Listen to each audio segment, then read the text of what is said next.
All right, what's going on? It is drive time. It's a Friday afternoon. It is 14 minutes past the hour of 2 o'clock. Another warm day, 50 degrees and sunny. Not sure what's going on, but your boy's going to golf this weekend, so I'm not complaining. And as it is every single day, it's good to have you along for the ride. Spence Checketts behind the mic, hosting the show today on this Friday afternoon, as once again, as we were yesterday, we're live at the road home, asking for donations, asking for financial contributions if you're able. $5, $10, no donation too small. They are on Venmo and PayPal, by the way. Search the road home. Or you can give us a call at 801-819-7300 or online at theroadhome.org/donate. If you want to make a physical donation, had a couple of listeners drop in person, and it was fun to shake their hands and say thank you for their physical donation. We're looking for coats and hats and gloves and scarves and socks and whatever you have available to keep people in need warm this holiday season. The address to come by in person at the Connie Crosby Family Resource Center is 529 9th Avenue, 7300 South in Midvale, Utah. If you are in need of shelter tonight, you can call 801-990-9999. That's 801-990-9999, and the team will direct you to where you can get out of the cold if you're in need of shelter. So, we just had Rocky Mountain Power drop off a $40,000 check, so shout out to them. During this hour, your donation is going to be tripled by matches from the Huntsman family and the aforementioned Rocky Mountain Power. Going to catch up with some of the guests here on site today. So if you are looking to do something good this holiday season, if you want to give back to your community, this is a great way to do it here at the Road Home as we broadcast until 6 o'clock tonight. All right, we have a lot to do on the program today. An update on the transfer portal for Utah football. A running back is on his way. We'll tell you who it is. We'll tell you about another running back who has hit the transfer portal from Utah, and looks like he's going to try to find another place to play. And some exciting news for Utah football fans who I think maybe a week and a half ago were kind of down in the dumps. Now, I'm not one to paint the offseason as the most hopeful time of year, but the fact of the matter is sometimes that's the deal, because before you know what you have in front of you, it's easy to get very hopeful. But so far, Coach Witt, Morgan Scally, Jason Beck, the new offensive coordinator, Mark Atuaya, who apparently can rap.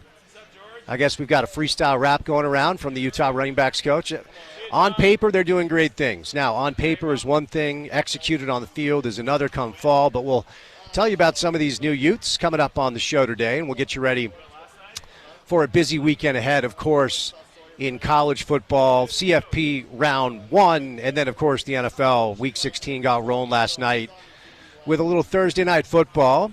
There was a pretty exciting game. I might have to eat some crow on my Thursday night football take. This year, the Thursday night football games have been pretty good, as the Broncos and the Chargers did battle last night at SoFi. The Chargers were able to get it done with a comeback after they were down 34-27, and the Broncos still have some work to do to go to the postseason. The Chargers do as well, but it looks like they're going to have a chance to be a playoff team. You're going to have a couple of NFL games on Saturday with the Texans and the Chiefs. That's an early game at 11 a.m. on Peacock, and then Fox has the Steelers and the Ravens. So down the stretch we come in the world of professional football. And, of course, round 1 for college football in the CFP gets rolling with a local game coming up tonight. It's Indiana-Notre Dame, 6 o'clock on ABC and ESPN, so stay tuned for that game. The winner of that game will advance to play Georgia in the Sugar Bowl. And then, of course, tomorrow we've got Clemson, Texas, Tennessee, Ohio State, SMU, Penn State. A lot of inclement weather expected with a bunch of these games, but it is here. College football CFP, the much anticipated first iteration of the CFP, now is upon us. And, of course, for BYU, they're going to take on Colorado in what should be a really fun game, okay? Coming up on Saturday the 28th, it is BYU taking on Colorado in the Alamo Bowl. That's going to be a 7:30 kick time on ABC. BYU continues their season. They've already won 10 games, trying to put one more as a feather in their cap. And speaking of BYU, a couple of updates from the transfer portal side of things for them. As of now, Colorado is a 4.5-point favorite in that game. Over-under is 54.5. So mostly college football and NBA stuff on the show today. We'll sprinkle in a little pro football, of course. Our first guest right out of the gates will be Kevin Reynolds from the Salt Lake Tribune. Excited to catch up with Kevin Reynolds today. He covers college football, BYU as well. Howard Beck will stop by, one of my favorite NBA writers, to get into some NBA. Blaine Fowler, my friend from BYU TV, to preview Colorado and BYU. Tony Jones rolls by, as does Chris Camerati for some Utes and some college football. So good guest list on a Friday afternoon with Kevin Reynolds, with Howard Beck, with Blaine Fowler, with Tony Jones, and the great Chris Camerati as we broadcast live today at the Road Home. Come on by and say hi. 801-819-7300 is the phone number. Website is theroadhome.org/donate. Come by in person at 529 9th Ave, 7300 South here in Midvale, Utah. Before we get to Kev, courtesy of our good friends and your good friends too at Standard Restaurant Supply, it is time now for your opening tip.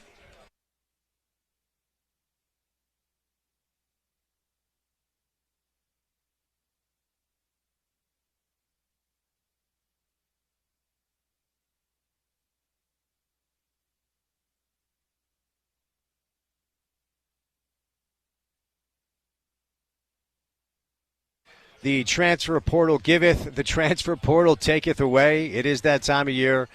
Throughout the course of the show, we're going to be discussing what I perceive to be some next steps that will be taken in college football. I don't think what we're seeing this cycle, whether it's some of the auto bids and buys in the first round or the chaos of the transfer portal that remains open during the season, will continue even next year. I think it's going to change, and I'll tell you why coming up in just a little bit, as the landscape of college football continues to be chaotic. But transfer portal obviously is open. Utah at one point had 20 players in the transfer portal. And today, Utah football landed a couple of big-time running back recruits via the transfer portal. Wayshawn Parker, who played last year up on the Palouse for Wazoo, according to 24/7 Sports, is the number 2 running back in the entire transfer portal. So he will follow Mark Atuaya, his running backs coach at New Mexico, here to Salt Lake City. Mark is a guy, it was interesting, catching up with a couple of different people about this new coaching staff and talking about Mark Atuaya specifically and what a great recruiter he is and what an affable, friendly, funny personality he is, too. I don't know much about Mark. He's a BYU guy. He is known to really recruit the Islands very well. And apparently he can rap. If you do not follow Utah football on their social media channels, head on over now to see a freestyle rap that Mark laid down today. Freddie Whittingham was trying to bob around and, kind of keep up with the rhythm. Didn't go that well. But Mark Atuaya thought to be a big part of Wayshawn Parker landing Wayshawn played at Washington State. The running back who played in New Mexico is Naquari Rogers, who also signed today. So my bad there. Wayshawn Parker played on the Palouse. Mark Atuaya was his running backs coach, but the other running back who committed was at New Mexico, and that's Naquari Rogers, who's also signed with the University of Utah. So that's good news. 2 talented backs in the transfer portal, because it was announced that Mike Mitchell is also going to enter the transfer portal. So again, transfer portal giveth, transfer portal taketh away. Utah now apparently has a starting quarterback in Devin Dampier, the number 7 ranked quarterback in the portal, a starting potential running back in Wayshawn Parker, the number 2 running back in the portal, and some depth in that room from New Mexico is Naquari Rogers, who's going to be up in Salt Lake City as well. So unfortunately, we do not have games to talk about for Utah football, but I guess from a sports talk radio and content standpoint, the positive thing about this time of year for Utah football is you still have a bunch of different options to talk about roster construction and the way this thing is going to fill out, because ultimately this is going to be a rebuild. And until college football gets their you-know-what in a pile and their ducks in a row, there are going to be programs that will be forced to rebuild every single year. It's not just Utah. It's a number of different teams. Now, Brigham Young last year relied on more or less returning players. A couple of transfer portal additions, but not a ton. BYU relied on returning players, continuity, evolution, and growth. And that led them to a 10-win season on the precipice of potentially winning the Big 12 championship. But that's kind of an outlier. That's why a lot of people were talking about BYU as an outlier, an exception, not necessarily the rule. But for Utah, with a bevy of players entering the transfer portal and a season that is now behind us that nobody saw coming, you are going to see more or less a new coaching staff and a bunch of new players on the field, to the point where you're not even going to recognize most of the team that runs out of the stadium in Rice-Eccles Stadium next fall. runs out of the tunnel in Rice-Eccles Stadium next fall.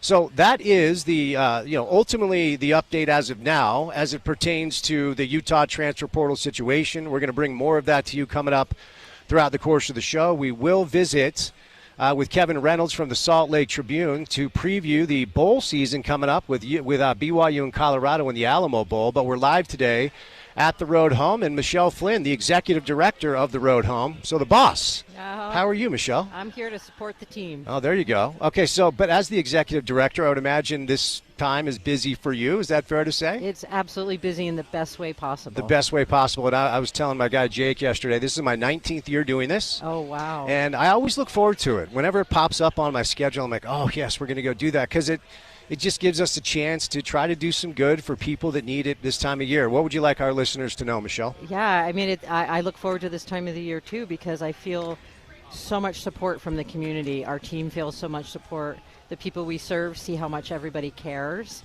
and they're bringing items in. They're bringing, blankets in and coats in and all those things that are needed, and just showing that the community cares and supports people and wants to help them get out of homelessness. Yes, for sure. So I want you to kind of educate our listeners a little bit on the programs you have in place to help families get back on their feet, because that's one of the things that really struck me when I first started doing the Radiothon is, you will provide a meal for a night, you'll provide shelter for a night, but the goal ultimately is for mom and dad to get back on their feet and get skills to become employed, self-sustainable, and eventually, go on where they can live their own life and support their families. So talk about some of those programs, Michelle, you have in place. Absolutely. I mean, we start with wanting to make sure no child ever has to sleep outside. For sure. So our street outreach team is involved. When families show up here, we help them with their basic needs, make sure they have clothing and blankets and bottles and diapers and all of those things. And then they work with our case managers and our housing staff people and the Department of Workforce Services around employment. A lot of our families are working. They're just not making enough money.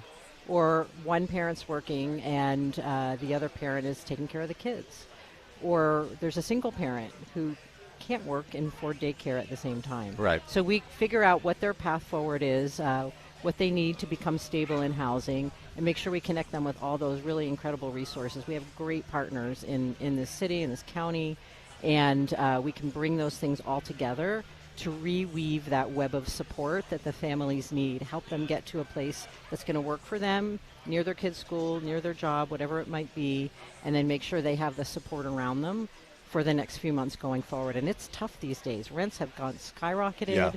Yeah. Even if you're living out in, I'm sure your own rent hasn't, raised for everybody out in the community, but to move back out, we help with a deposit, the first month's rent. Those are huge things to have to save up for. And then just really work with the family to make sure they're going to be stable enough and they're going to be able to pay their rent and buy the food for their kids and the gas for the car to get to work. It's a lot. It's a lot. And before I set you loose, I noticed one of the data points is 58% of the families who turned to the Road Home last fiscal year were experiencing homelessness for the very first time.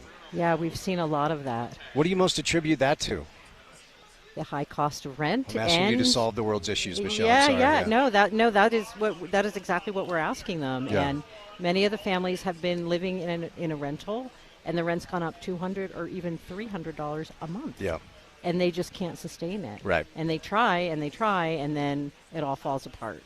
And what we also want to do is make sure we're informing the community and our government partners so they can think about how to invest some resources, more resources out in the community, so when that happens, families can be helped and don't have to come into a shelter. For sure. Michelle, thanks so much for stopping by. It's great to meet you. I love being out here. Okay, thank you. Thank you. All right, Michelle Flynn, Executive Director out here at the Road Home. A couple of ways you can help.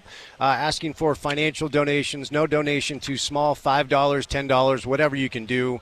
Rocky Mountain Power is going to triple your donation this hour, as will the Huntsman family. Huntsman family will triple it as well. So here's the number. Pick it up. Pick up the phone and dial 801-819-7300. That's 801-819-7300. You can go to theroadhome.org/donate. Come by in person to the Connie Crosby Family Resource Center at 529 9th Ave, 7300 South in Midvale. And you can also donate physical items like new or gently used coats and scarves and hats and gloves and underwear and socks and things like that, things that will keep people warm this time of year. All right, coming up on the other side, continue the college football conversation. Kevin Reynolds covers college football in our market for the Salt Lake Tribune. Going to bring in Howard Beck for a little NBA today. We have Blaine Fowler from BYU TV, Tony Jones from The Athletic, and Chris Kamrani as well. So a jam-packed Friday show. Happy Friday to you. Keep it right here on ESPN 700.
Live today. Wrote up.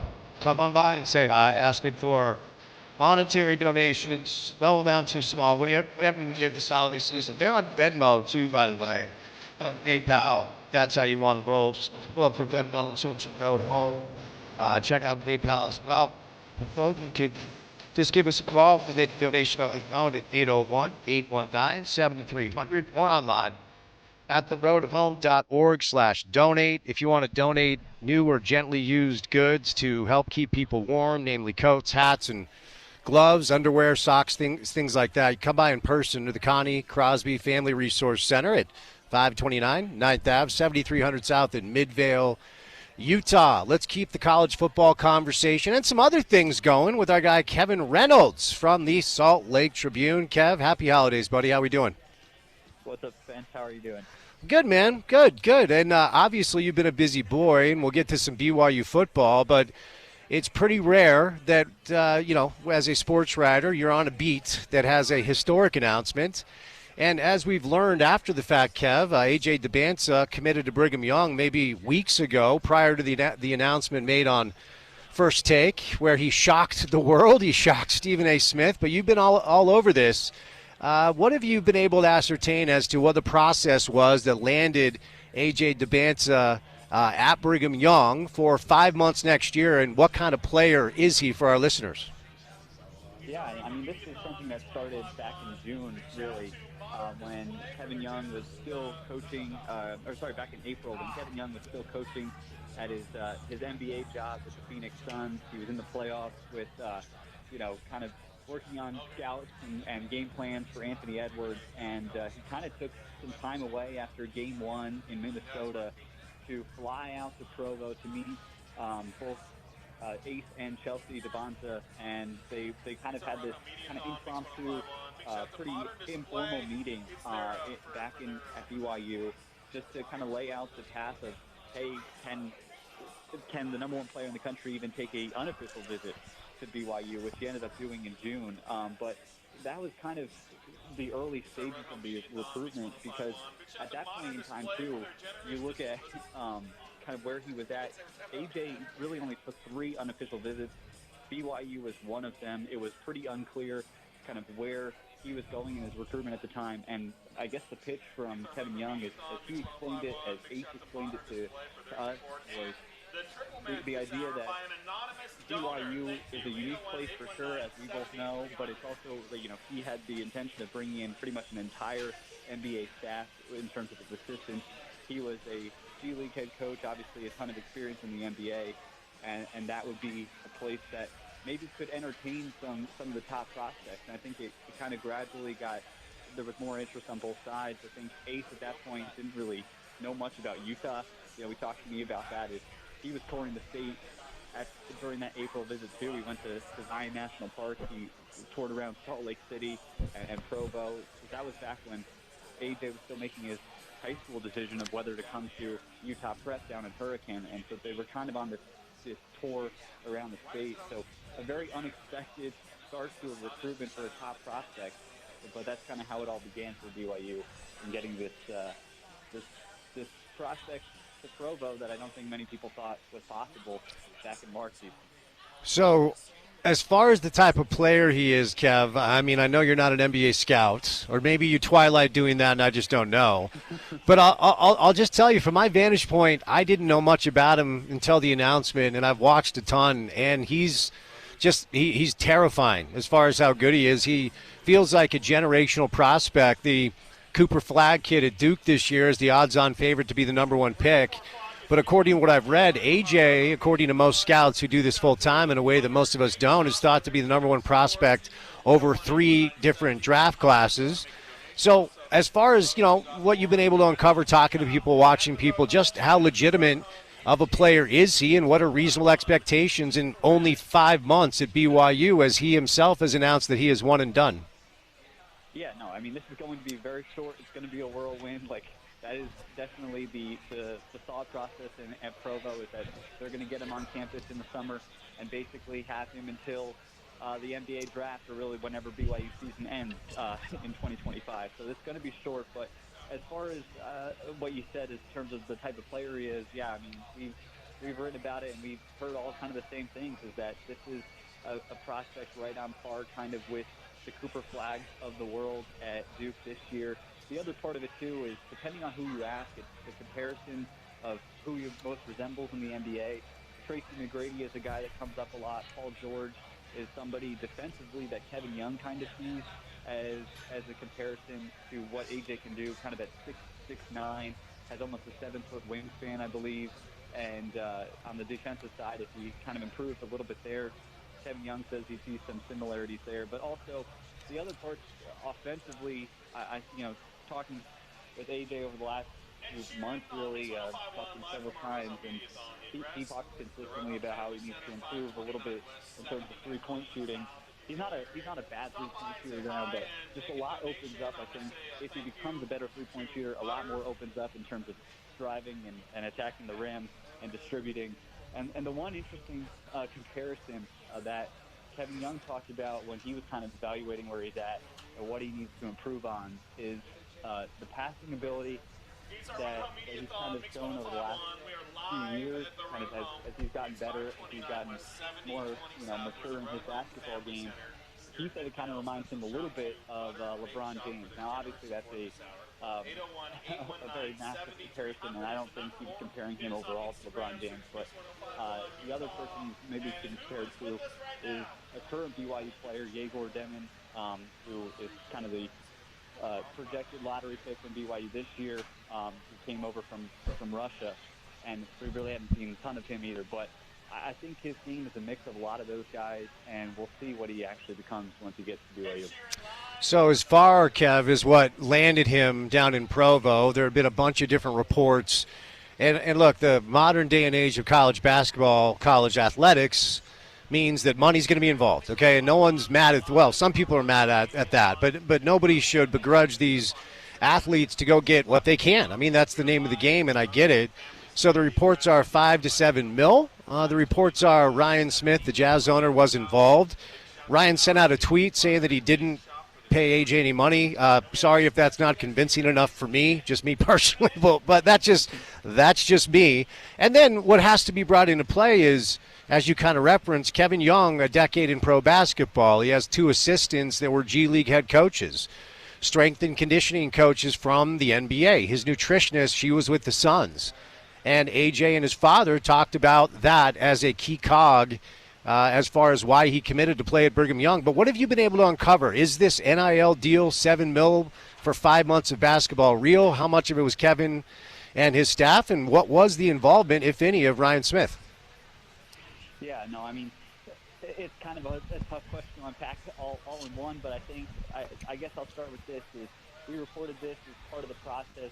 He did talk with Danny Ainge. Obviously, the family is from Boston. AJ grew up kind of closer to around Boston and kind of the Rhode Island area. He drove up there, played a lot of basketball up there before his high school career. So on that front, Danny Ainge was a person who was important to him, who he knew about, and had BYU connections. So Danny Ainge was a little bit a part of the recruitment to start. I mean, that's what Ace and AJ both talked about a little bit, and some of the people at Utah Prep talked about to us.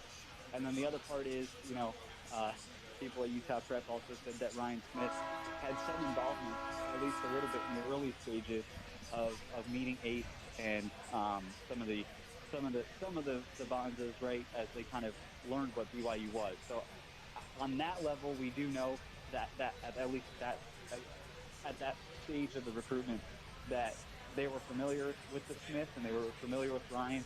Obviously, I think there's a little bit more reporting that needs to be done in terms of the exact NIL figures and what kind of that meant.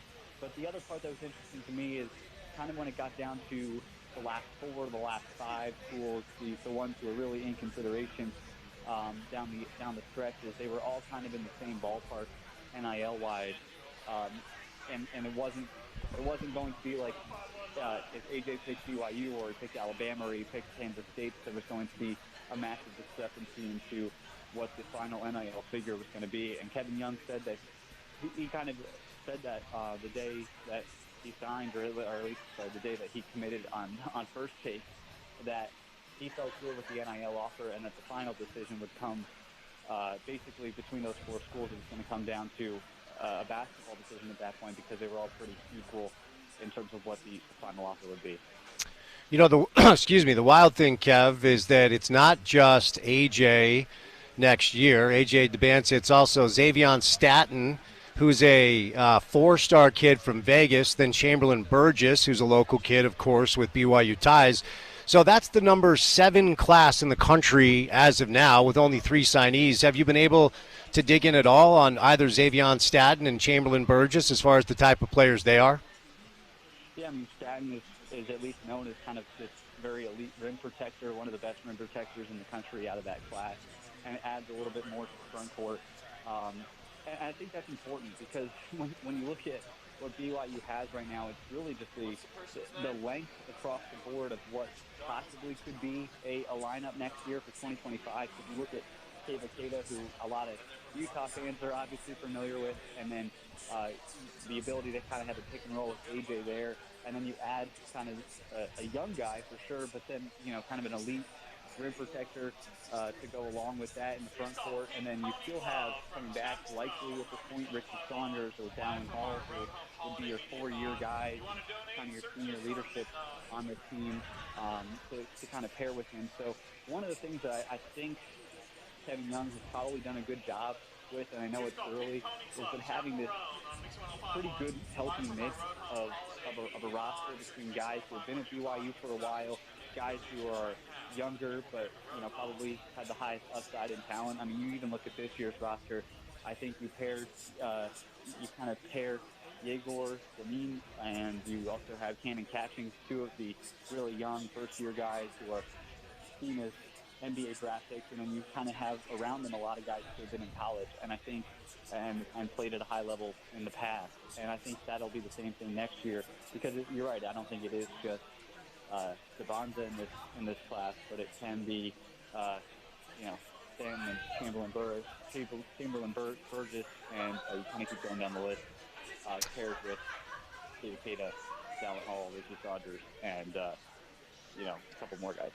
Yeah, last thing on this, then we'll move over to football with a few minutes we have left. I mean, Yegor Demin is thought to be potentially a top 5 pick, so no chance he's coming back. Cannon Catchings also is catching a lot of information, no pun intended there. I did not mean to do that, as far as maybe a first-round pick. But if Yegor Demin and Cannon Catchings, in addition to A.J. DeBanza coming in next year, and, you know, you look at the Xavion Staten kid, who a lot of people think is an NBA player, that's potentially 4 first-round picks in 2 years, which has never happened in the history of the state of Utah as far as the college basketball scene. Is there a chance that either intentionally, Kev, or accidentally, BYU saw around corners with this pro-style coaching staff? Because college athletics, they're moving to the pro model. And after AJ announced his intent, I did a bunch of research and looked around at other staffs around the country. Literally 0 college basketball coaching staffs, Kevin, are built the way BYU's coaching staff is built, with ex-pros top to bottom. Could this be the beginning? Now, here's the thing. Kevin's got to prove he can coach now. He's got talent, so there's some pressure on him. Does it feel like this is the beginning of something potentially really special for a while with BYU hoops? Yeah, you know, here's the interesting part going off of that is it makes me think back to a conversation I had probably in June or July, or in the summer. I was talking to one of his assistants, Will Voigt, who is one of those guys you're talking about, a guy who has professional basketball experience, a coach in the G League, and you look around, it's not just coaches in the G League or the NBA level. There's a lot of coaches on that staff who have international experience, who have coached international basketball teams, like national basketball teams. But in that conversation, we were kind of talking, and this kind of topic came up of, is this style of, you know, just amassing professional experience on a college staff, does that make sense now? And he was like, you know, the biggest strength that BYU has is they know every single agent. That staff, you know, is familiar with the agents because a lot of the top guys in college have the same agents as NBA guys or international guys. Like, that is kind of the model that is out there right now. And because of that, I think you're able to kind of get your foot into the door just recruiting-wise or having conversations with a lot of guys that maybe BYU wouldn't have. And I don't necessarily know it's because of BYU, but it's because of the long-standing relationships that staff has with agents across, the country with the top prospects, but also, you can look at different parts of the world, right, and have at least some connection. And Kevin Young kind of talked about that too, is like because the staff has so much experience at the pro level, you're going to be able to find a connection a little bit easier with a guy who either wants to go to the NBA or, has maybe, kind of in the past not been a BYU target, or a guy who would really consider BYU, but now all of a sudden does, because there is at least some connection there from somebody on the staff. And maybe that does play out more in the NIL world now than it ever did, for BYU or any college really before. All right, let's do a little football, Kev, with a few minutes left before I set you loose. Let me start here. Transfer portal, either additions or subtractions. BYU didn't have a ton of players enter the portal, and from what I have read, they have not necessarily brought in many names either. So just give us an update, players who have officially left and players who have signed on the dotted line to come play for Kalani next year. Yeah, very quiet in the transfer portal so far. I think the biggest headliner in terms of the guy who left is probably Crew Wakely. We wrote back in September that Crew Wakely was kind of an interesting case study for BYU because he was so productive, kind of on the back line of Jay Hill's defense. One of the best players, I would say, on BYU's defense this year, but he wasn't on scholarship. And so, he goes into the transfer portal this year, or at the end of this season, and, I kind of go back to that reporting of just kind of as at least a primer explanation for why BYU loses one of its top guys. So that's one of the main guys, I would say, in terms of the losses. Certainly some other ones. Jackson Dowers, a former four-star guy, a tight end, didn't play very much. He's in the portal. But tight end and offensive line, I would say, are probably two of the biggest places that BYU needed to add. And they kind of stayed close to home. Obviously Utah fans would know Carson Ryan, who comes from Utah to BYU to add to the tight end room. That really it has lost a lot for BYU. And then I think they still have some work to do in terms of getting an offensive lineman that fits. And the only other one to note that I would say is probably Noah Lugo, a freshman, quarterback went into the transfer portal as well. And now BYU is kind of, at the moment, their quarterback situation is obviously Jake Retzlaff returns, but also we got McKay Hillstead from Utah State and Tracy Moore-Gay, a transfer as well, going into his second year with the program. So that's kind of where they stand right now, but you're right, it has been pretty quiet. All right, Deion announced that all of his players are playing, including Travis Hunter, who won the Heisman, including Shador, who's probably going to be the number one overall pick. Any opt-outs, Kev, on BYU's side, or are we expecting more or less a full BYU roster for the Alamo Bowl coming up next Saturday? Yeah, I think more or less full roster for BYU. I'm still interested, though. I know that Colorado has said that everybody's playing. We'll see if they play a full game, or is it one of those things where they kind of treat it like, a couple series and then, or like, preseason football game and there's a couple series and then they're done. I don't know. I don't know what Colorado will do with that, but from BYU's end, as far as the major guys, I think the major guys are going to play. All right, before I set you loose, and it's interesting because with the portal, pretty much anybody could be had at this point. So I hear a lot of like, well, BYU's bringing everybody back. We just don't know as of now. The portal is going to be open for a little while, another week and a half or so. But Chase Roberts seems to be the name that everybody's honed in on as to whether or not he's going to go pro. He does feel like a guy who could get a shot to play on Sundays. I don't know if he's drafted, or will he enter the transfer portal, or will he come back to BYU? Any insight as to what the future is for Chase Roberts? That's the biggest outstanding question for BYU right now. Is will he come back or will he not? Jake, I think there's a little bit of talk, to be honest, that if you want, about midway through the season that he kind of said that, hey, this is it, because he seemed to be kind of outspoken with the fact that he intended to leave and go into the NFL draft at the end of the year. And I think I'm kind of with you. I'm kind of in the same boat of, he could play in the NFL. That's possible, but I don't know for sure if he would be a surefire draft pick at the end of this year. But as far as what's expected of his decision. I think he'll make it before the Alamo Bowl and announce it before the Alamo Bowl. So we'll know by then, by December 28th, whether the Alamo Bowl is his last game at BYU or we could see him back next year. All right, Kev, appreciate the time, man. On short notice, keep up the great work. Happy holidays. We'll chat soon, okay? Yeah, thanks, man. All right, Kevin Reynolds from the Salt Lake Tribune. Appreciate his time today as we broadcast live on site at the Road Home. Come on by and say hi. You can drop off some physical items in person. We're asking for financial donations as well. And Clint Hamblin from UP House is my guest on a Friday. Clint, how are you, man? Good. How you doing? I'm well. So what's your involvement here at the Road Home? Yeah, so we own the Up House, Okay. and it's in Harriman, Utah. It's kind of a place families like to go and check out. It's modeled after the house from the movie Up, the Disney movie. No way. Yeah. But it stays on the ground. Yeah. Oh, yeah. Okay, Yeah. good, Yeah. We're grounded. Because that would get weird. Yep. And so every year we do a event where we have Santa come out and people can come and donate some money to take pictures with Santa, and then Cool. all of that money we bring to the Road Home for this event. Very nice. Well, Yeah. Where's the location? Give us the address. So yeah, it's 13218 South in Harriman, Utah. Okay. Harriman Rose Boulevard in Harriman, Utah. And yeah, we do it every year. You can look up House on all the social medias, and we post about it beforehand. It's usually like early December. Next year we might do it closer to Thanksgiving just Right to get stuff going. But yeah. What's the origin story? How'd you come up with this? Yeah, so Bangerter Homes, they were the ones who built the house, and they just had it as something for the parade of homes. And Cool.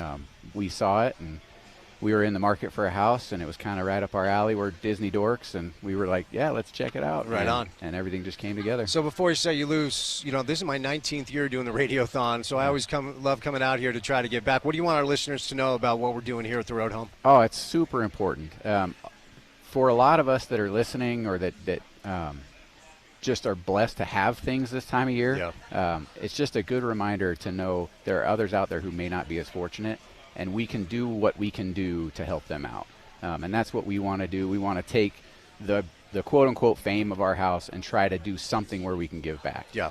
And so that's what it's all about, is just making sure that folks who maybe on some hard times can get back on their feet. Right on. Hey, Clint, thanks for coming by, man. Appreciate it. Thank you. All right, we're asking for financial donations. No donation too small, $5, $10, whatever you have. They're on PayPal. They're also on Venmo, or you can call 801-819-7300. If it's easier, go to the website, which is theroadhome.org/donate. Come by in person to the Connie Crosby Family Resource Center, which is 529 9th Ave, 7300 South in Midvale. All right, 1 hour down. We got 3 hours to go on this Friday afternoon. Happy Friday to you. Howard Beck will be our guest coming up next on the other side to do a little NBA.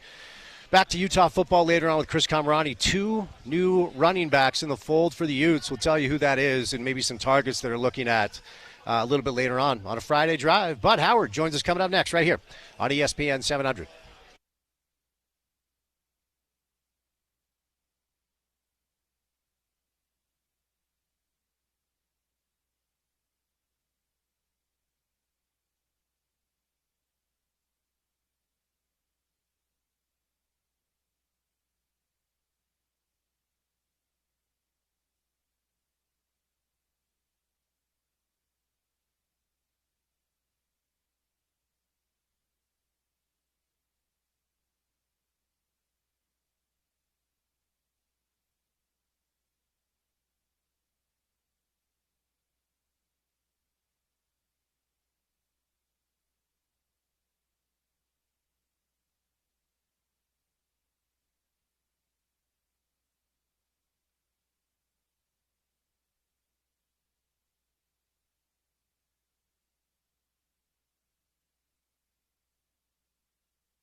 We are live today at the Road Home. Come on by. We are supporting our friends here at the Road Home.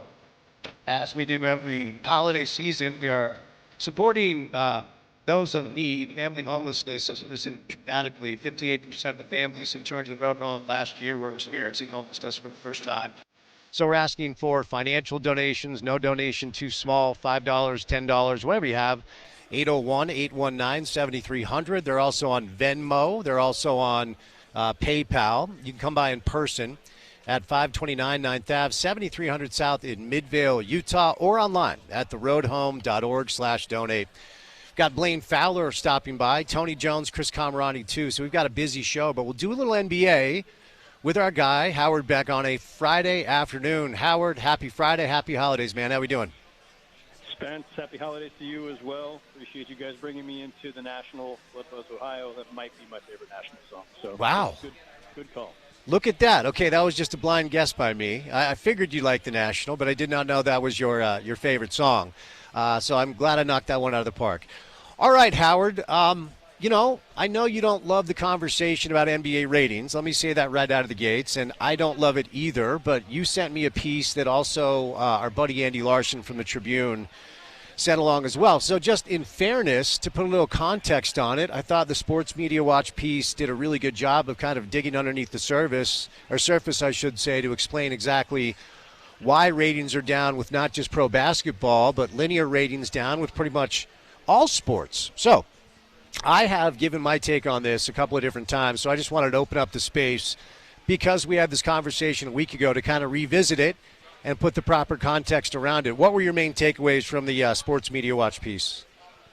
Well, I mean, primarily one that you listed, which is that, you know, linear broadcast is just down in general. Now, the NFL seems impervious to all these trends, right? So the NFL is the outlier. You can't compare to them.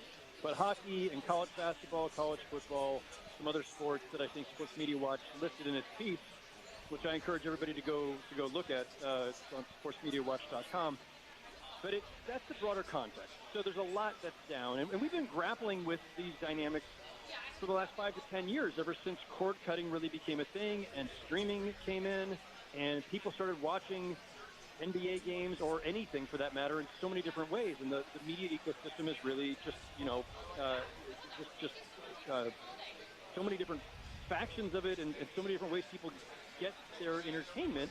And then there's also people who just watch maybe a quarter on League Pass, or they, you know, just watch highlights. So, like, the NBA can still be broadly popular without it showing up in strict old-school Nielsen ratings.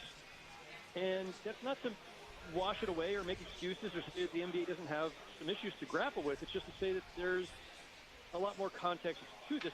The other thing that I thought was interesting, that I thought was really important in terms of analyzing the data, is that people keep trotting out the down 50% from a similar period in 2012 or whenever it was, or 2011, and it was like literally like the season where the lockout had pushed the season start back, and so suddenly everybody, like the first month of the season was, you know, Christmas going forward, and so it was just a completely different context.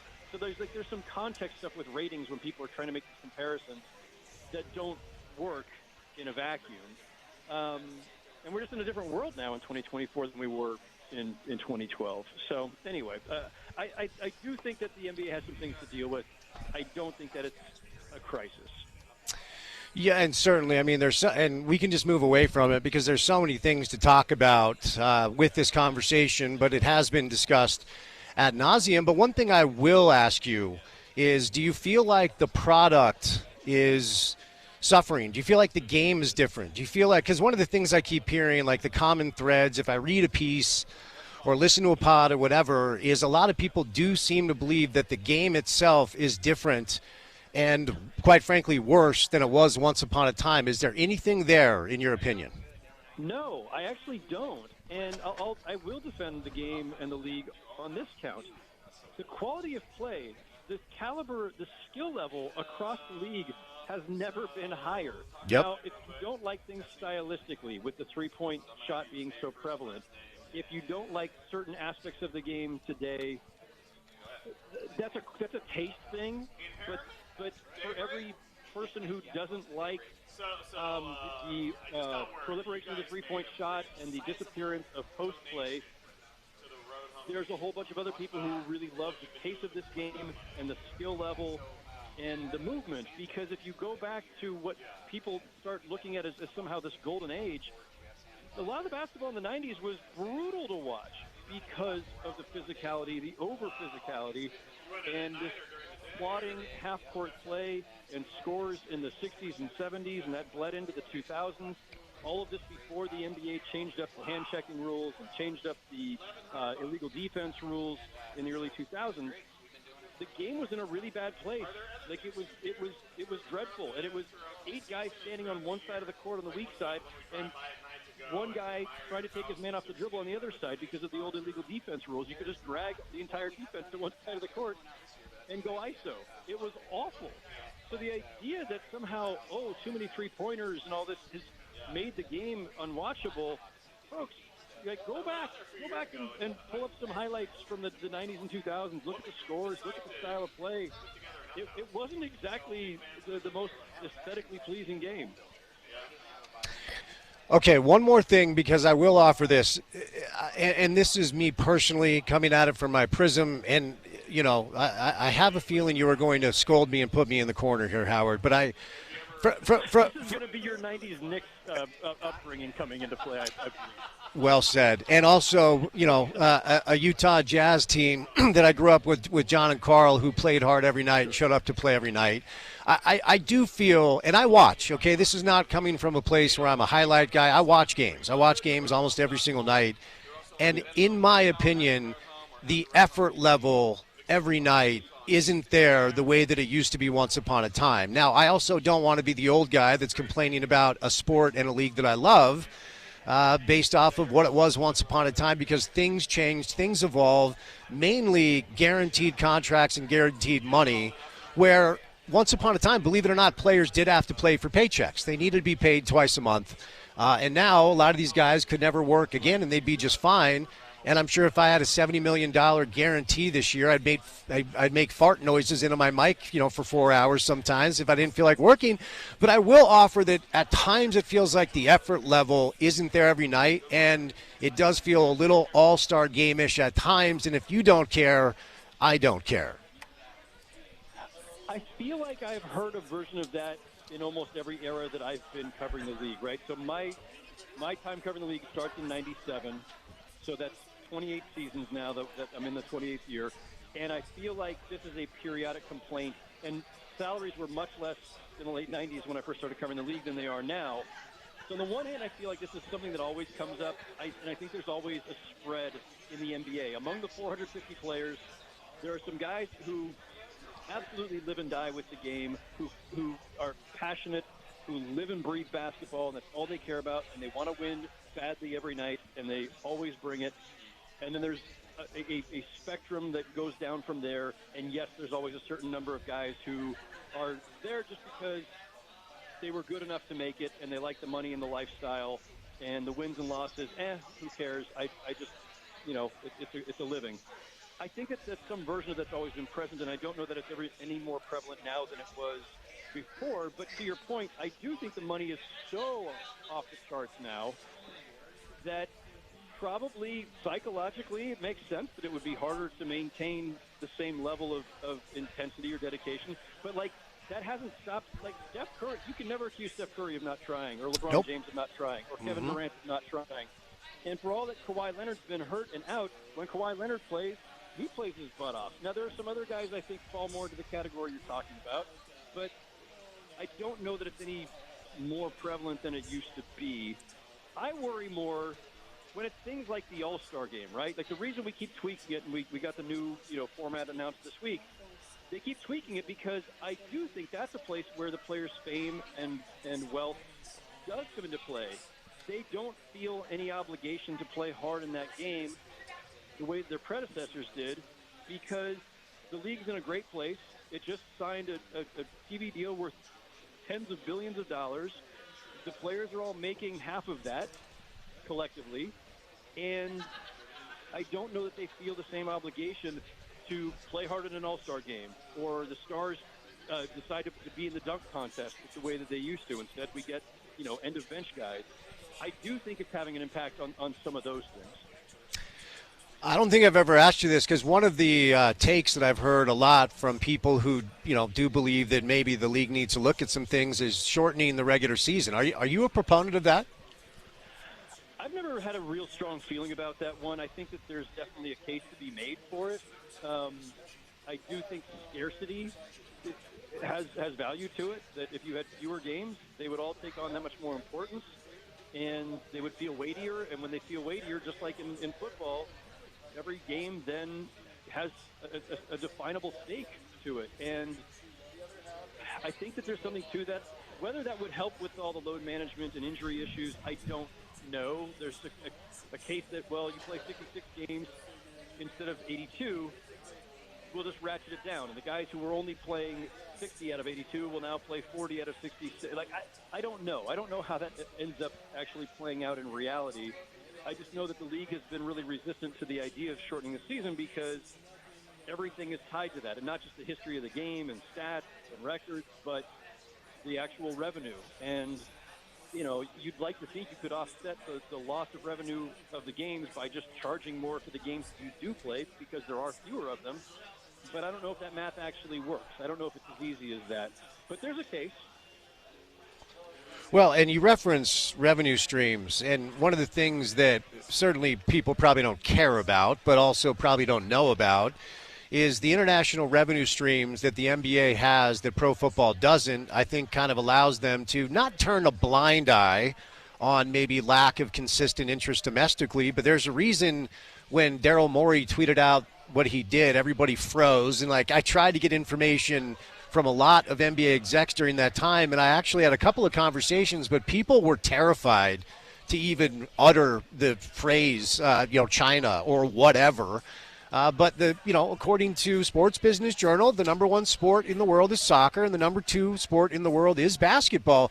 So is there anything there as far as revenue streams generated from international interest that kind of allows them to, accept what would be maybe a little bit of a decline in domestic interest, if that makes sense?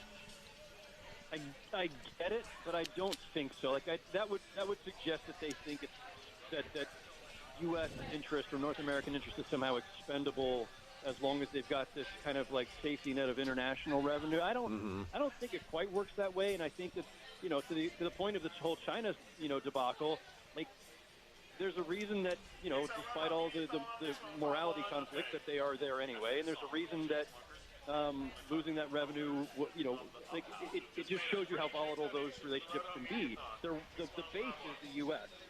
or the U.S. and Canada, and so they need to nurture that, obviously. So I don't ever get the sense that they're feeling like, we can let it slide a little bit. I think it's important that they always have that passion for the game and that interest and sales and everything here. By the way, the other data point to note here real quick before I forget, if the interest in the game were really ebbing that much, you would see it in attendance too.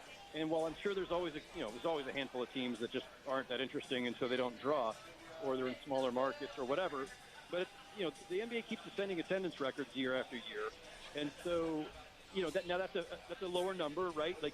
You only need 20,000 to fill up a building. You need millions to generate ratings to make you competitive on TV.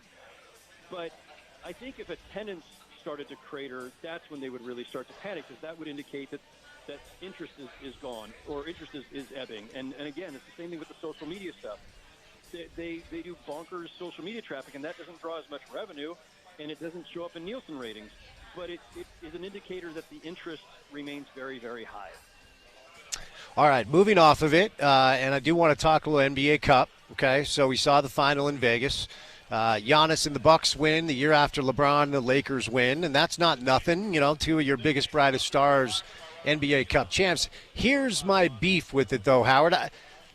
Could we do something along the lines of a fan giveaway? If you're a Bucks fan, and if your team advances to the NBA Cup semifinals to Vegas, could we do hey, let's get 5,000 Bucks fans there you don't need all the revenue, so let's just give away tickets. Let's bring them to Vegas. Let's give them free accommodations. Like, it felt like a Super Bowl crowd, an all-star crowd. There was not a lot of enthusiasm, and I do think if the enthusiasm and atmosphere was a little bit more, I don't know, Final Four, March Madness, it would add to the product. So just give me your thoughts on that, and also the dynamic of Giannis winning the year after LeBron did. It's a great sign for the league that Giannis very clearly, overtly wanted this badly, right? Yep. Because as I've said many times, and I say this as somebody who's not, I'm neither pro nor con to the NBA Cup. As I've said many times, I'm a skeptical agnostic. It's fine, but I'm not that into it. I don't think it's that interesting. But it doesn't matter what I think. It matters whether the players care to win this thing. If they believe it has meaning, then it has meaning. And Giannis, the way he went about it, the way he played, the way he celebrated winning it, showed very clearly Giannis cares a lot about this thing. And then on the heels of that, if the players care, then the fans will care. But, yeah, the atmosphere in Vegas, and I watched it from home as you did. I was not there, but it was very clear, and I've talked to people who were there. It was like an all-star game where people are sitting on their hands. The energy level is not that high. And the semifinals on Saturday clearly were not sellouts, far short of it. They announced the sellout for the final, but I'm not sure if I believe it. And even if it were, like, it's a neutral site. It would have felt far different if that game had been in Milwaukee or in Oklahoma. And I do think that's, I don't know how big of a problem it is, but it's not great because it's all psychological, right? The game matters if we believe it matters. Okay, so Giannis acted like it mattered. Great.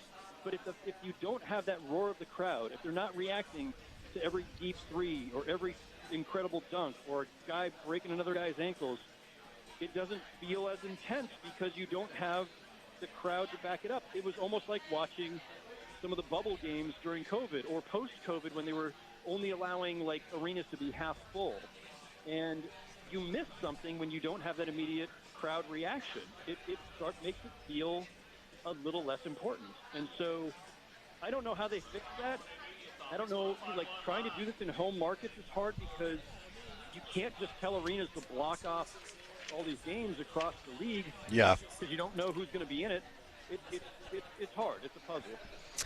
Yeah, and that's one of the things. I'm glad you said that at the end because a couple of guests I've had to talk about this have mentioned that dynamic, and most arenas need the dark nights with pro basketball. Like we have hockey now, and they have a lot of concerts at the Delta Center, so I'm not sure that that's the remedy. But like you, I'm not all that into it, but this is the endeavor that the NBA has decided to take on to try to generate interest in the regular season. If we have this conversation in, 10 years, are we talking about the NBA Cup differently? I'm asking you to read the future now, Howard. Yeah, I don't know. I don't think it's going anywhere. Like, I do think it's here to stay. The league has obviously invested a ton in the concept and the execution, and they now have Amazon lined up, as their new partner starting next season, and Amazon will own this thing, and they'll broadcast it, and they're paying for it. So it's not going anywhere. The question just becomes more the logistics and the mechanics of it all. But 10 years from now, yeah, I think it's probably still around. But the question is more, does it look and sound and feel the same? Is the structure the same? Do they need to tweak it along the way? And are we still buying into it, right? Like right now I'm sitting here going, hey, how great was it that Giannis really went all out for it and that LeBron did a year ago? Like, that's a great sign. Those are great signs. But what if next year we get two kind of lackluster teams and it starts to feel like something where they're doing it just because it's on the schedule? Or, you know what I mean? Like, there's no guarantee that this is going to feel as vital year after year. But if it does, then 10 years from now we'll be talking about how this is now just it's part of the landscape. It's become part of the institution, and it's not a surprise or a mystery about whether or not people will care. And maybe after 10 years, people will truly care. Like right now, I still say I don't care that the Bucks won the cup. It's nice that they did, but it doesn't have any real intrinsic value to it. I don't have any. Like the Lakers won the cup a year ago. Nobody cares. They just care that they didn't get anywhere in the playoffs, and that LeBron is at the end of his career. and the Lakers are going nowhere. That cup is not going to – we're not going to look back and say, you know what, before LeBron retired, at least he got that cup. I don't think that that's going to be a check mark on the resume.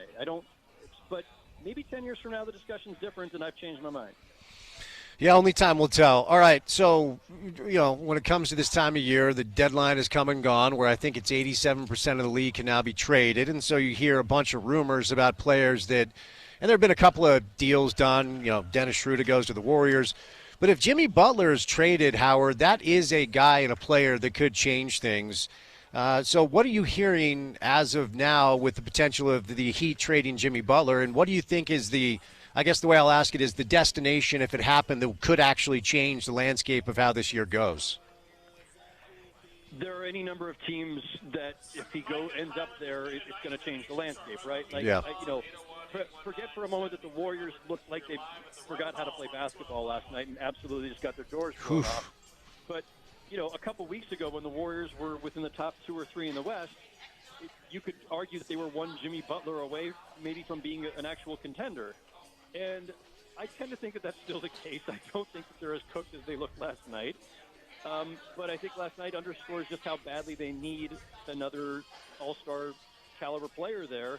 And that, the Dennis Schroeder acquisition is nice, and, it was not a great debut for him. But Steph Curry needs somebody else to lean on, and Jimmy Butler would be fantastic for that. Will the Heat actually get to the point where they decide to trade him? I mean, I think they're genuinely listening, and I think they're genuinely in a position where it makes sense to move on him because, it's been 5 years. Butler's 35 now. They balked at an extension over the summer. They did so for a reason. And he's potentially a free agent. He's got an option for next season. So he's potentially a free agent this summer, and he's certainly indicated that he's going to explore free agency. So I think if I had to guess, they do trade him before the trade deadline, but it's probably close to the trade deadline. Complicating all of this is that they're playing just well enough in a so-so Eastern Conference that they're 6th right now as we speak, even though they're only 2 games over 500. And you have to decide you're willing to pull the plug on a playoff team or a potential playoff team. So maybe some of this will be determined by how the Heat play over the next 4 to 6 weeks.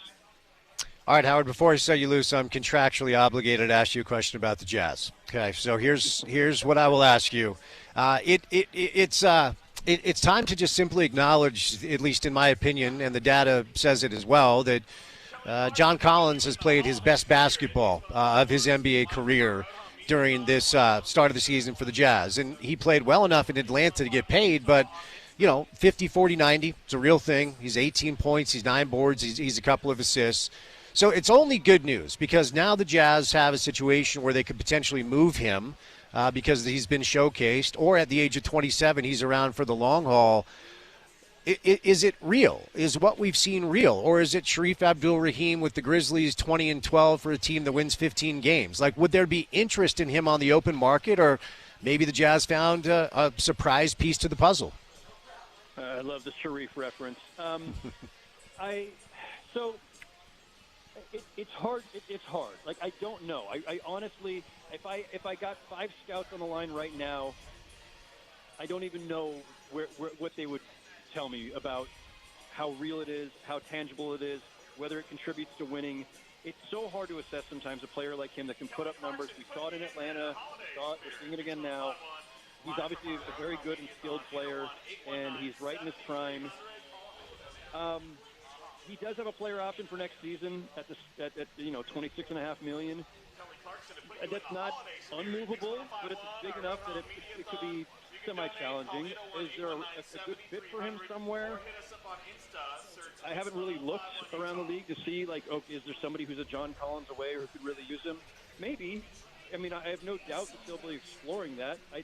Because to the back half of your question, I don't think you look at what he's doing right now and say, okay, this is a guy who now we want for the long haul. I mean, it's hard enough trying to figure out if Lauri Markkanen is there for the long haul, and I don't think that Lowry and Collins are the cleanest of fits in the first place together. So as I've said many times, I'm not sure there's anybody on that roster that is absolutely there for the long haul. Yeah, no, I'm with you. Like I said, I'm contractually obligated. All right, is Christmas too mainstream for you to celebrate, or are you actually a holiday guy? No, we will observe in our own way, and I will probably watch way too many hours of basketball that day. All right, my friend. Well, have a great one. Happy holidays. Thanks so much for the time, okay? You too, Spence. Take care, man. The great Howard Beck from The Ringer. I say it every week because I mean it. Truly has been one of my favorite NBA writers for like 20 years. He spent some time with the New York Times, Sports Illustrated, the LA Daily News, Bleacher Report. He currently is with The Ringer. Get him on Twitter. At Howard Beck is where you find him. He does most of his posting on Blue Sky now. And that's brought to you today by Big O Tires. 'Tis the season for savings at Big O Tires, the team you trust. Save up to $200 after mail-in rebates on select sets of tires, or get up to $100 instantly on select sets of tires now through December the 31st. Get our brand new Tip Top Healthy Car Special for $99.95, which includes a full synthetic oil change, wiper blade replacement, and more. Stop in or schedule an appointment online to see how we can help you with your tire and service needs. We know tires and service can be an unexpected expense, so Big O Tires wants to make sure you have financing options to keep your vehicle in tip-top shape. No credit needed financing options to fit any budget and any situation. Big O Tires has over 50 locally owned and operated locations in Utah. You can schedule an appointment online or over the phone. Visit bigotires.com to find a location near you. All right, coming up next, we're going to catch up with Blaine Fowler from BYU TV. We'll preview BYU Colorado.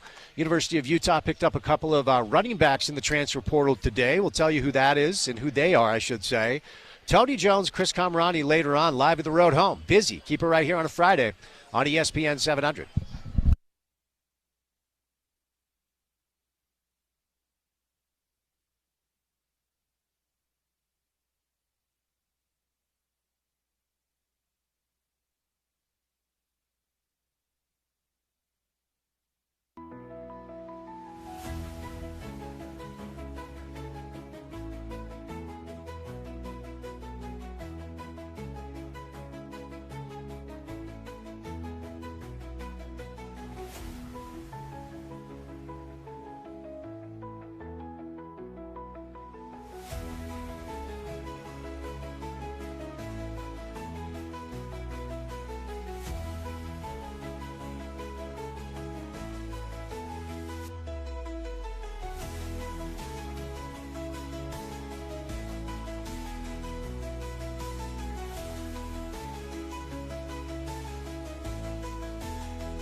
All right, we're live today at the road home.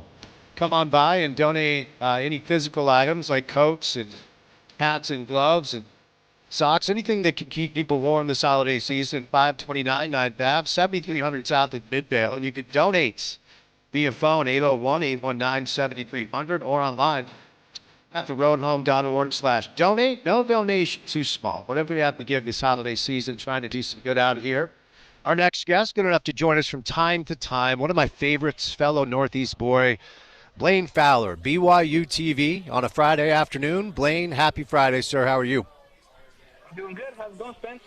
Good, man. Good. Sorry for misbehaving with the clock. I know you're a busy guy, but No, I got... no worries. I just was worried, like, did I not arrange this at the right time with Spencer? That's all. It's all No, good. no, all good, all good.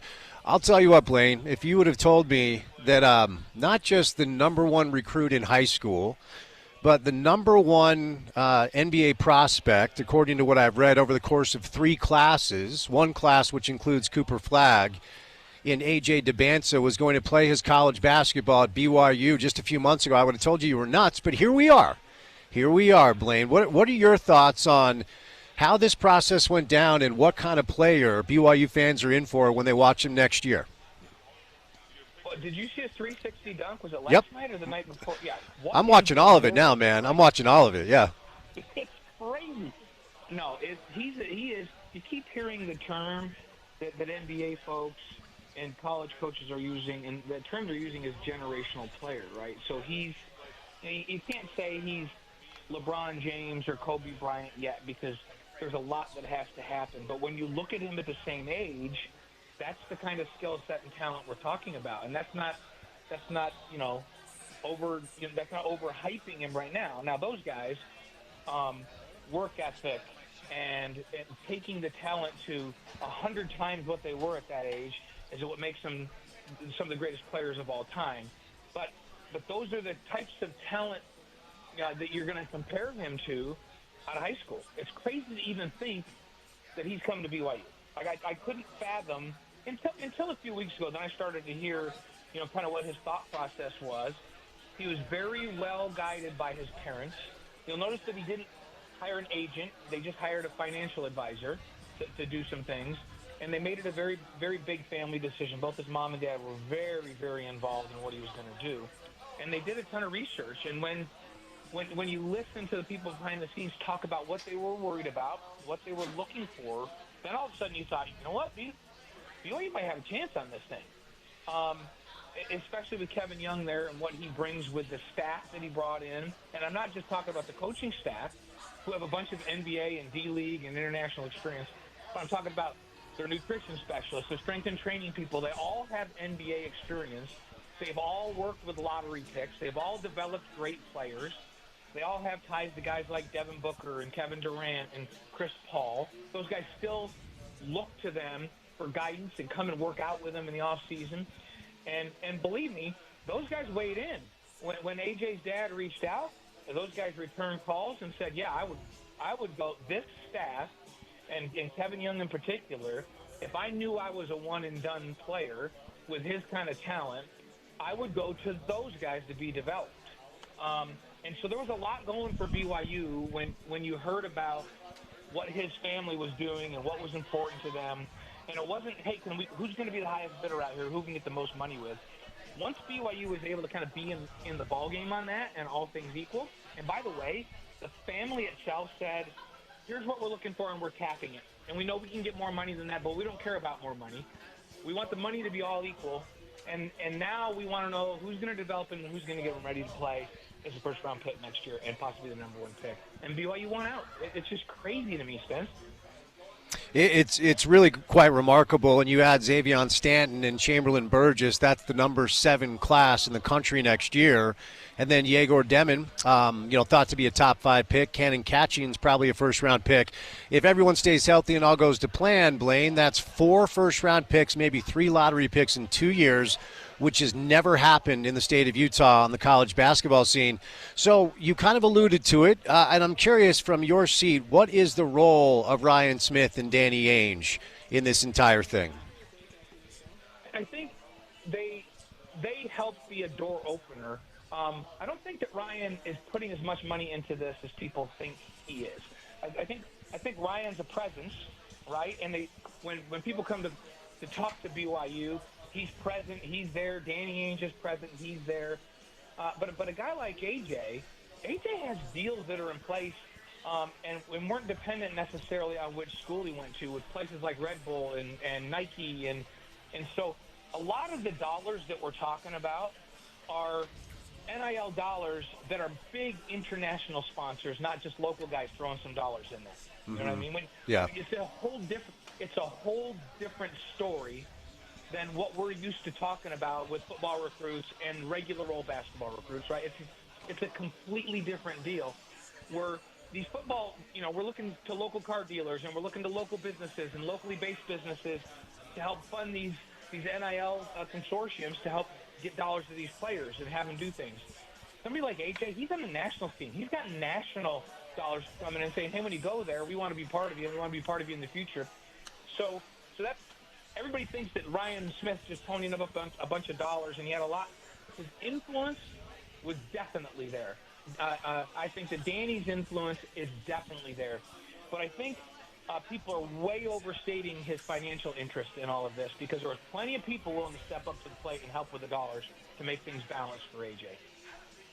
Yeah, BYU, I was told by somebody who would know, currently has 9 7-figure donors. And it's not just Ryan, it's not just Danny, it's a lot of people willing to step up in that collective.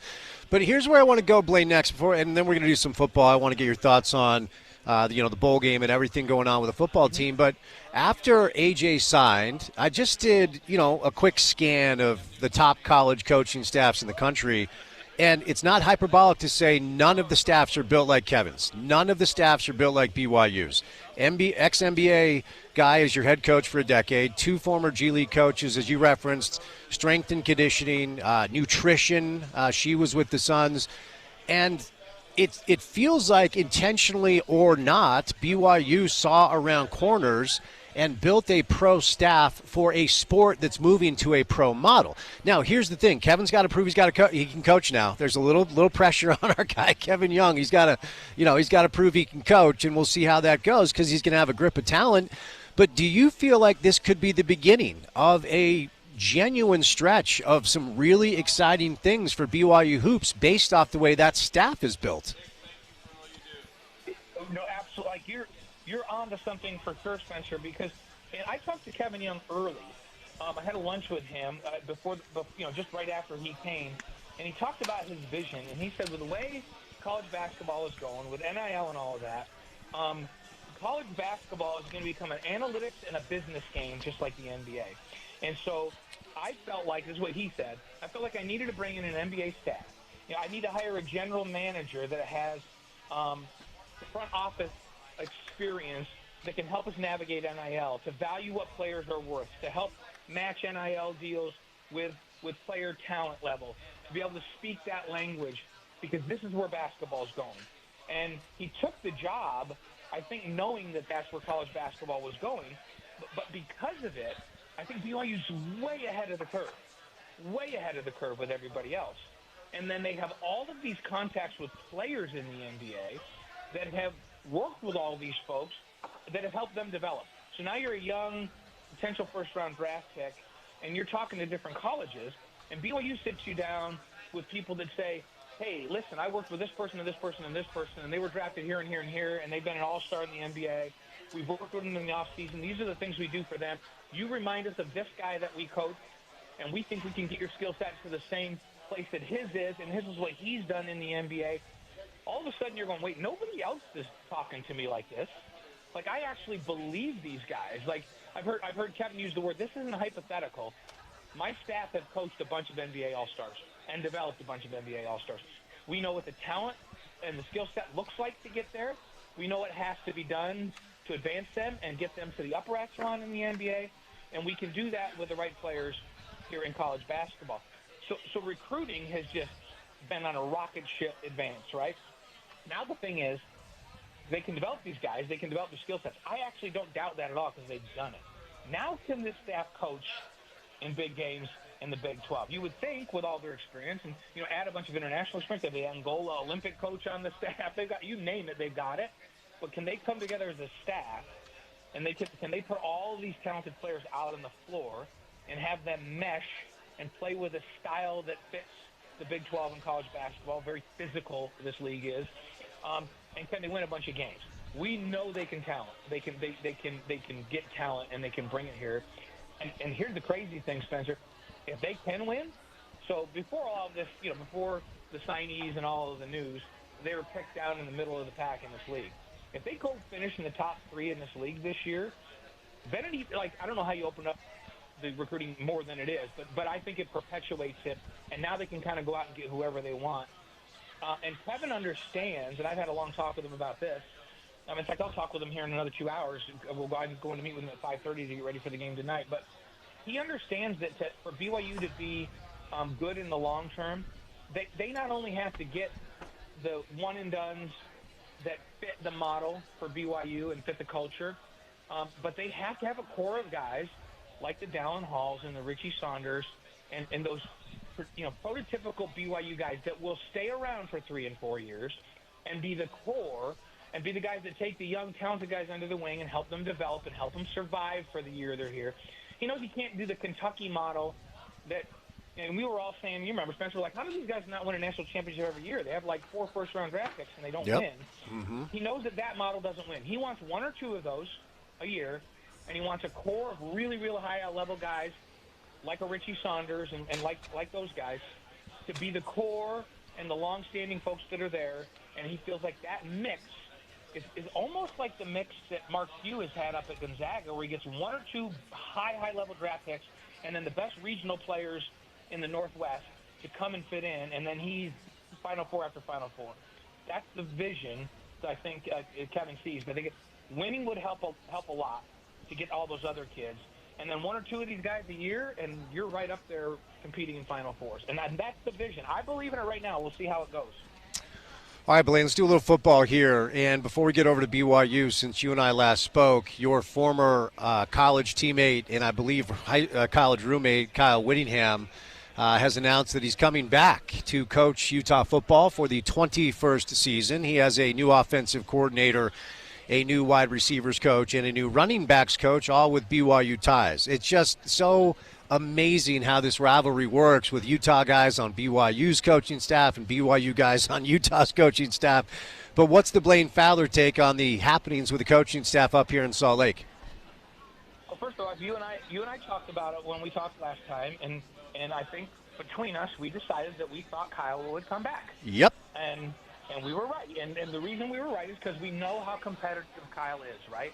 And I love that in him. That's why he's been so successful. And I just had a hunch, and I think you had the same hunch, that there's no way he's going to walk out on a 5-win season. He's got to come back and rerun it, and he's going to make major changes. And I think that they have struggled so much offensively. I think bringing Jason in is a brilliant move. And Jason went in down there to New Mexico. I mean, I think everybody knows what he did down there. This is a place that has not been good for a long time offensively. And with Devin Dampier, who he's bringing up there, they end up number 4 in the country in total offense. They were 480-plus yards a game last year, Spencer. Yep. In a place that has not been good, like just overnight.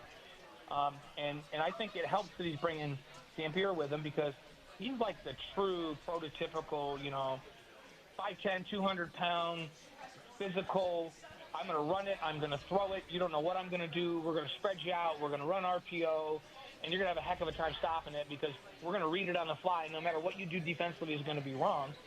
And this is a guy that ran for almost 1,200 yards and 19 touchdowns and threw for 2,800 yards. And New Mexico had a 5-6 record. That's because they were just absolutely awful on defense. So they got no help on defense, and they produced those kinds of numbers. So I think what Kyle's doing is going to lead to a winning record and them being competitive and at the top of the league again next year because we always know they're going to be great on defense. So I think the moves he's made are going to really, really help. I could see him coming back, competing for a title next week, and then finally stepping down and going there. I did not want to leave on a bad note. I'm going to hand it over to Morgan now after they have success. I think he's pulling the right strings to try to make that happen. Now they got to stay healthy. They were not healthy this last year. I mean, all of that plays into it, but I think he's setting himself up to come and make one more run that will be successful. Would be remiss if I didn't ask you about someone you know really well in Bronco Mendenhall taking the job at Utah State. He was asked to do a bit of a cleanup job at BYU, which he did. He was asked to do a bit of a cleanup job at Virginia, which he did, and wasn't at New Mexico very long, but by all accounts did a pretty solid job there. I, for one, was a little taken back, Blaine, that Bronco decided to head up to Logan. But what's the Blaine Fowler take on this? Yeah, Bronco loves a project, right? And here's the interesting thing. He stayed at BYU as long as he stayed anywhere. I think he loves the idea of coming in and making what's wrong right. The first thing he does is he brings an unbelievable level of accountability and discipline to a program, right? And he turns it around. If they've been losing, he'll take the pieces that they have, he'll get new pieces, and they'll immediately be better because they'll immediately be way more effective at what they're supposed to do because they'll be disciplined and they will execute on both sides of the ball, and they'll win more games. And the problem for Bronco is I think that he comes and he does that, he turns around, and they get to a level where they're winning consistently. BYU going to bowl games and winning 10, 11 games, and I think he gets bored and he needs another project. And so I think that's why he took the New Mexico job, and that was a place that he coached before. But he saw that as like, this is the biggest project ever. Let me take it. And 5-6 at New Mexico is almost heroic in recent years. To take them from 5-6. But I think he looked at Utah State, and I think he felt like that's a job where traditionally you can win with the right kids. I know how to recruit.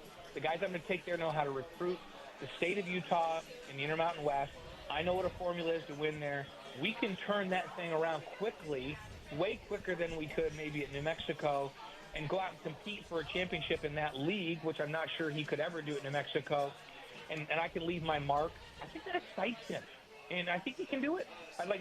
We watched him do it before. Yep. Now, will he be there for the next 10 years as the guy? I don't think he will. I think he'll turn it around, and then, 4 or 5 years, he might get bored and then go do something else, or maybe retire again. I don't know. But if you're Utah State, you'd take that, wouldn't you? Take the rebuild and get him on the right footing and hand it off to somebody else. And yeah, he's one of the best in the country at doing that, for sure. All right, before we get to the Alamo Bowl, I just wonder what the sentiment is down there because, I mean, look, there's an argument to be made that BYU's resume, and the unfortunate part is you lose 2 of your final 3. You just lose at the wrong time of year, but you compare it to SMU's, and we could get into the weeds about whether or not BYU should be in the Alamo Bowl, but the unfortunate part is they do lose 2 of 3 down the stretch after putting themselves in the position to win the Big 12 as the favorite. So before we get to the Alamo Bowl, which I think is going to be really, really fun, what's the sentiment, what's the feel down there about the way BYU football ended the season? Everybody inside the program was really disappointed because they felt like they were going to be in the top 3 in the league, start the league, and we were all, including me. I'm going to admit it. We're going, yeah, you know what? Finish in the top 6 or 7, we'd be thrilled. Like, that would be a big jump forward. And so it really is remarkable what they did. And so I think it stung for a bit, and then they looked back and said, okay, some things happened down the stretch that caused us problems. Our quarterback was really banged up from the Utah game, from the first quarter of the Utah game on until that last game. And we got to be grateful for where we went. And now we need to try to step it up and do even better. But first things first, let's go win this bowl game, and it's a really quality opponent and the best bowl outside of the college football playoff with a ton of eyes on it because you got Dion and Shadur and you got Travis. You got the whole gang coming, and Dion says they're all going to play. And so now I think there's some energy back around it. I think for a little while there was a little bit of, man, we just didn't finish this thing off and had an opportunity to do something magical and let it fall. But I feel, I've been to practice a couple times this last week, I feel like the energy's back there, and they're really wrapping their heads around who they're playing and the eyeballs that'll be on it, and they're excited about this bowl game now. All right, before I set you loose, two-part question here. Any news on Chase? Chase Roberts feels like a pro. He feels like a guy that, I don't know, drafted mid-round or undrafted free agent or whatever. So I'm wondering if there's an update there. And then from my vantage point, doesn't seem like BYU's been harmed by the transfer portal very much and hasn't made a ton of additions either. Maybe that's just this time of year. Excuse me. So give me your take on those two things, Blaine, before I set you loose. Yeah, I think when you look at the transfer portal, and remember, the transfer portal has even compounded this year by everybody having to get to a 105-man roster by next fall. Yep. And so there's a lot of folks in the transfer portal for every team, including a number of BYU, where they sit down with people and go, listen, you're not in the 3D for next fall, And we're just telling you, if you make a miraculous improvement, you can compete. But we're going to tell you where you are, and if you want to go to the transfer portal, we're going to help you find a place. BYU has several of those on the list, right? And it's a small list to begin with. They do have needs, and they are talking. They signed an offensive lineman that they really like out of Southern Utah. That I don't know how you say Steprosiak. I can't remember how you say it, but 3-year starter for Southern Utah, like almost 800 snaps as an offensive lineman, and has never given up a sack in 3 years of starting. And recruited by Cal and Stanford, turned down Cal and took BYU. I think he's a really, really nice addition. So they don't have a lot of room to add guys with the 105, so they have to be really, really selective. They take Carson Ryan, UCLA, Utah, and those are really the only two right now. I know they're in active conversations with a couple of defensive tackles. I know that they're looking for a running back. They feel like they're fine at quarterback. They're going to go try to get a freshman.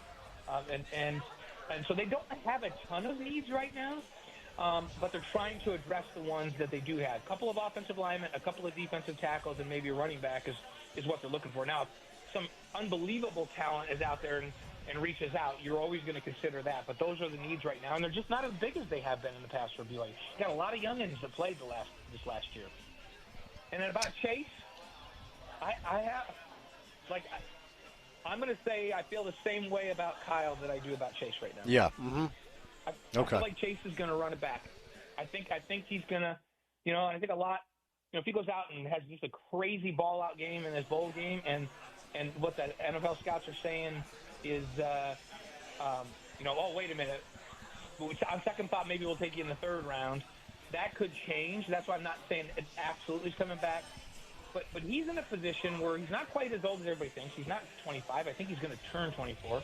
And with Darius gone next year, Chase has a chance for them to be the guy.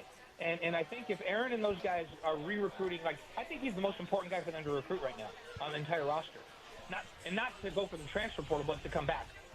Because you could say to him, listen, come back and catch 75 balls and have 1,000 yards receiving, and you have the body to be in the NFL, and you have the numbers to support it, and we're going to give you a really nice NIL deal. And, the NFL is a long shot for anybody, but it's a lot less of a long shot if we can get you drafted in the first 3 rounds. Come back and catch 70-plus. We're going to target you 10 to 12 times a game. We're going to put a good NIL deal together and come back and do it. I think that would be good for BYU, and I think that would be good for Chase. And that's what I would like to see. I think maybe those conversations are going on. I don't have definitive news, but I had this gut feel like I did about Kyle that Chase may come back and run it back. Well, that would be good news. He's a hell of a player. Blaine, thanks for the time, man. We'll set you loose. Happy holidays to you and the fam. Be well. We'll chat soon, okay? Thanks, Spencer. Talk to you soon, buddy. All right, my guy Blaine Fowler, BYU TV. Appreciate his time. BYU Hoops in action tonight, taking on the same Florida Atlantic team that Utah smoked just a couple nights ago. Then obviously Alamo Bowl right around the corner. We're live today at the Road Home. Come on by and say hi. If you want to donate physical items, they're asking for new or gently used coats and jackets and hats and scarves and gloves and socks and underwear, things to keep people warm this holiday season at 529 9th Avenue, 7300 South in Midvale. Financial donations can be taken via Venmo, via PayPal, or on the phone at 801-819-7300 or online at theroadhome.org/donate. I want to tell you about my friends at Advanced Window Products, the #1 rated window company in Utah. They're locally owned, and the sales and installation are in-house. No middleman markup. They build it, install it, and guarantee it for life. This is Nate Orchard, the mayor of Sac Lake City. Jake Weber, my buddy as well. You can get high-efficiency replacement doors and windows made here. Lots of colors to choose from. Your lifetime warranty is serviced by our local team, and they've got a transferable warranty as well. Call them today. You can save energy with custom rebates, and financing is available where you save now and pay later. But if you call today, you get $2,500 off when you purchase 10 windows or more. You can beat the rush and order from the factory to your front door in 8 weeks or less. Give them a call at 801-850-9100. That's 801-850-9100. Visit them at advancedwindowusa.com. Advanced Window Products, that's 801-850-9100. All right, 2 hours down, 2 hours to go. Tony Jones joins us coming up next. Then we're going to move over to Chris Camerani prior to the 5 o'clock hour of The Drive right here on ESPN 700.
what you're doing.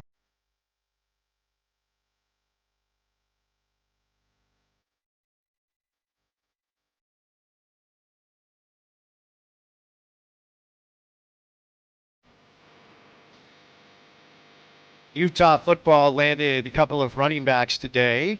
Wayshawn Parker, the number 2 running back in the portal out of Washington State, is high speed ahead to Salt Lake City, as is Damari Rogers, who played his college ball last year in New Mexico. According to 247 Sports, Utah football now has the number 15 ranked class in the transfer portal so far. Plenty left to do. We have Chris Camerani coming up a little bit. But time now, well, it's usually weekly, but he's very busy. Tony Jones from The Athletic on a Friday afternoon. Tony, happy holidays. Happy Friday. How we doing? It's cold in Cleveland, bro. Oh, you're in Cleveland. Oh, I'm so sorry about that. It's 50 degrees and sunny in Salt Lake, just so you know. It's how much and sunny? 50 degrees and sunny. I'm playing golf tomorrow, man. Oh, my God. That sounds like a dream right now because it's 25 and it's windy and it's about to snow, and I'm about to have to walk to the arena in this. Oh, goodness gracious. Well, it beats working for a living. There's no doubt about that. So That is true. I should know this. Is it Nuggets, Cavs? Like, why are you in Cleveland? So I am going to catch up with Donovan Mitchell tonight. Okay. And I'm going to do an interview with him. And then, the plan is, things can fall through with Donovan. So, and then I am going to cover the Sixers game tomorrow. And then on Monday, I'm going to cover the Cavs and the Jazz. So okay. So have they expanded the scope of your responsibilities because the Jazz are unserious about winning this year? Yeah, pretty much. All right. And, when a fan base knows a team is unserious about winning, the readership tends to go down. So it's just basically going kind of where the readership is a little bit. Yeah, no, fair enough. I mean, I've had this conversation with a lot of people locally. I mean, I've got a dashboard where I can track my data. Salt Lake Tribune, obviously, track readership, Athletic track readership, and it does feel like Jazz fans are pretty much tapped out. Is that most? Do you think it's most a result of simply a bad product? Is it a result of frustration? Look, I don't blame them. It's a hard team to watch, but why do you think readership, listenership, viewership is down the way that it is? I think it's knowledge. Like, everybody knows what the season is. Everybody knows what the season is about. They know what the season is. And, 2 years ago when Will Hardy first came on and the Jazz were really fun in the first month and a half or whatever, the readership was up and was through the roof. And then with the Lowry market and will the Jazz or won't they trade him, readership was up there. But it's one thing to think like, hey, this might be a tough season, but knowing that the actual goal of the season is like we really need to be in the Cooper Flag sweepstakes. That means losing, and that probably means losing 60 games this season. You just tend to, whether it's by osmosis or consciously or not, you just tend to have a thing called, check me next year or check me when the lottery is actually here. So I think it's a little bit of that with Jazz. All right, fair enough. We'll do a little Jazz here, though. Obviously, we're in Salt Lake City. Then we'll move on to some other big picture NBA topics.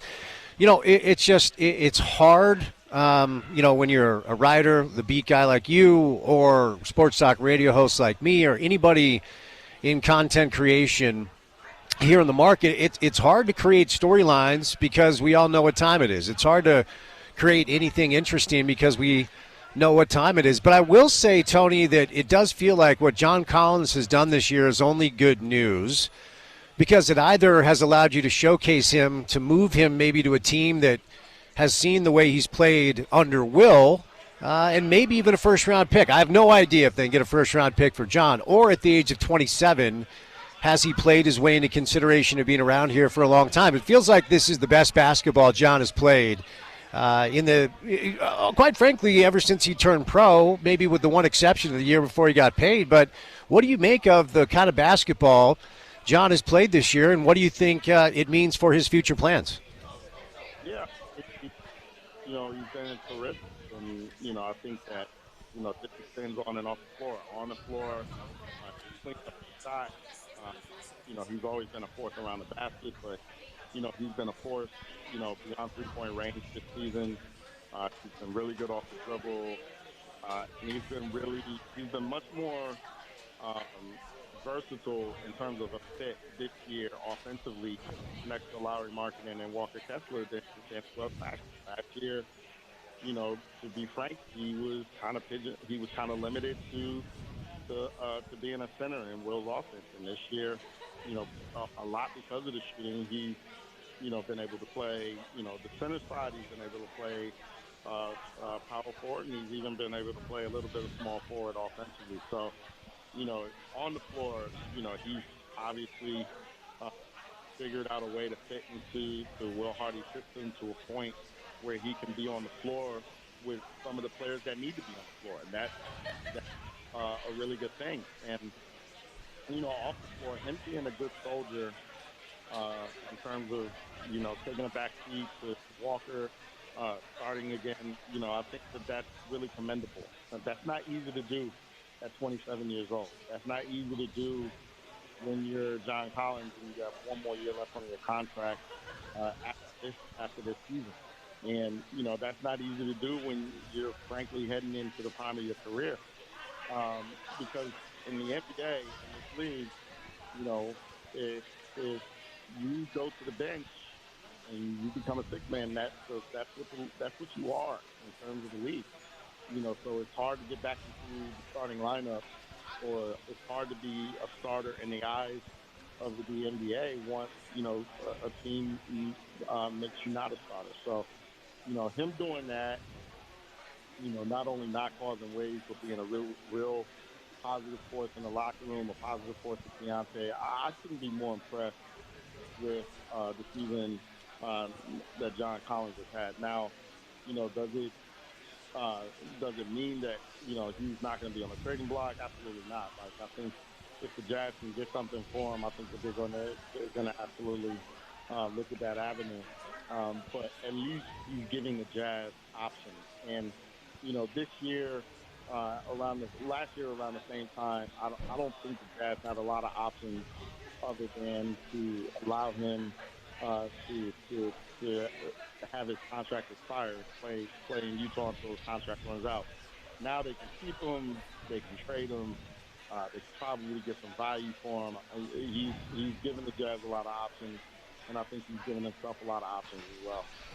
Yeah, well said. All right, you referenced Walker, and I'm going to try to stick with the theme of good news here, Tony, because it's the holiday season, and quite frankly, as we've already discussed, this is going to, it's going to be a long year. They won last night, but wins are going to be hard to come by.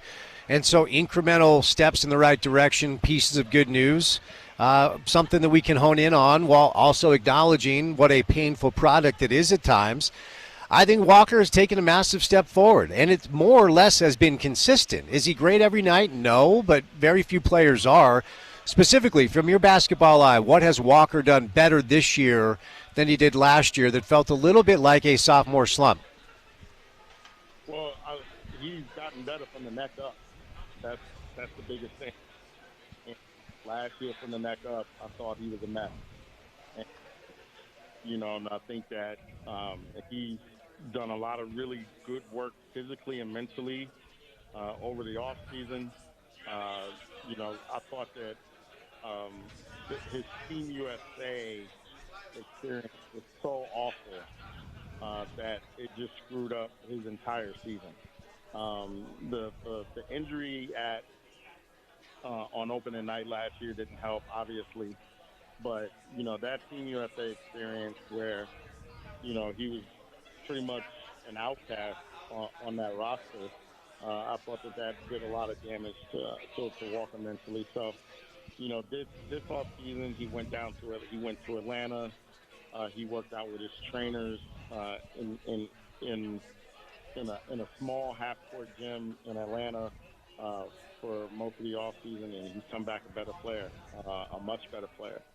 And, he spent a lot of time in Utah during the offseason as well, which is what the Jazz wanted, which kind of didn't happen the previous summer, but it did happen this past summer, and I think the Jazz are really happy with that. And, he's become a much better player.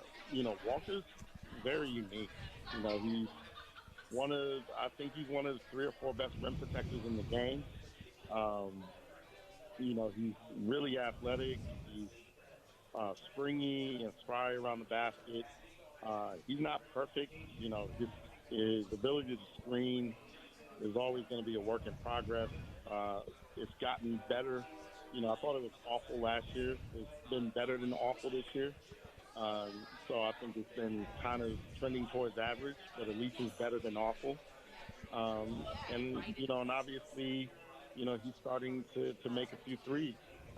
So, if he can just keep expanding his game, keep working on it, I don't want to say that he's he's obviously not a franchise center, but, he's somebody that, can absolutely be a long-term piece to the puzzle. And I think that he's somebody who can be on the Jazz roster the next time the Jazz are good. Where are you at currently with analyzing Keontae and who he is now, what he needs to work on, whether or not he's improving in those areas, and ultimately what you think he can be when it's fully baked? I'm torn because, you see intricacies of point guard play that he doesn't do. Like, he doesn't organize a team well offensively. Like, he can run an offensive set. He can get you into an offensive set. But he's not the kind of guy, the kind of point guard that can look at Lauri Markkanen and be like, okay, Lauri hasn't gotten a shot in 3 possessions. Let's run a play for him. Or Jordan Clarkson is, cooking his guy, or Colin Sexton is cooking his guy. Let's get them the ball. Let's ride that train until we get a miss. Or Walker Kessler has, run the floor 10 times without a touch. Let's run a pick and roll, and let's try to get him a touch. Let's try to get him a lob.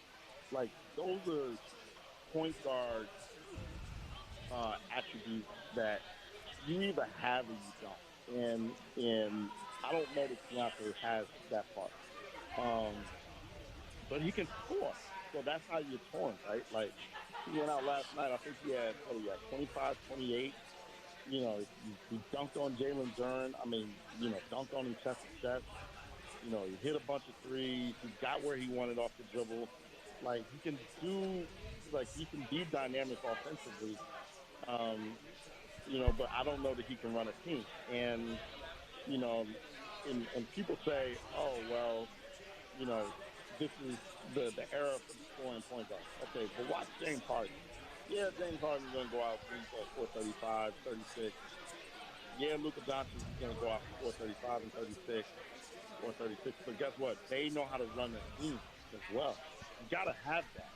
And I don't know that Keontae has those kind of attributes. So, I'm kind of torn on him. I love how dynamic he is offensively, the ability to make shots, the ability to get to the basket. He's clearly improved as a player from last year, and he's clearly got something offensively that is you can build off of. But if the Jazz get the number 2 pick, they're going to take Dylan Harper. If they get Dylan Harper, then, Keontae's really in love. Because what do you do with Keontae then? You just drafted Dylan Harper. So it's going to be really interesting to see. He's obviously going to have the range. He's going to have the Q3 offense for the rest of the year. And, I think the Jazz are going to take the totality of this year. They're going to try to figure out what to do with him going forward.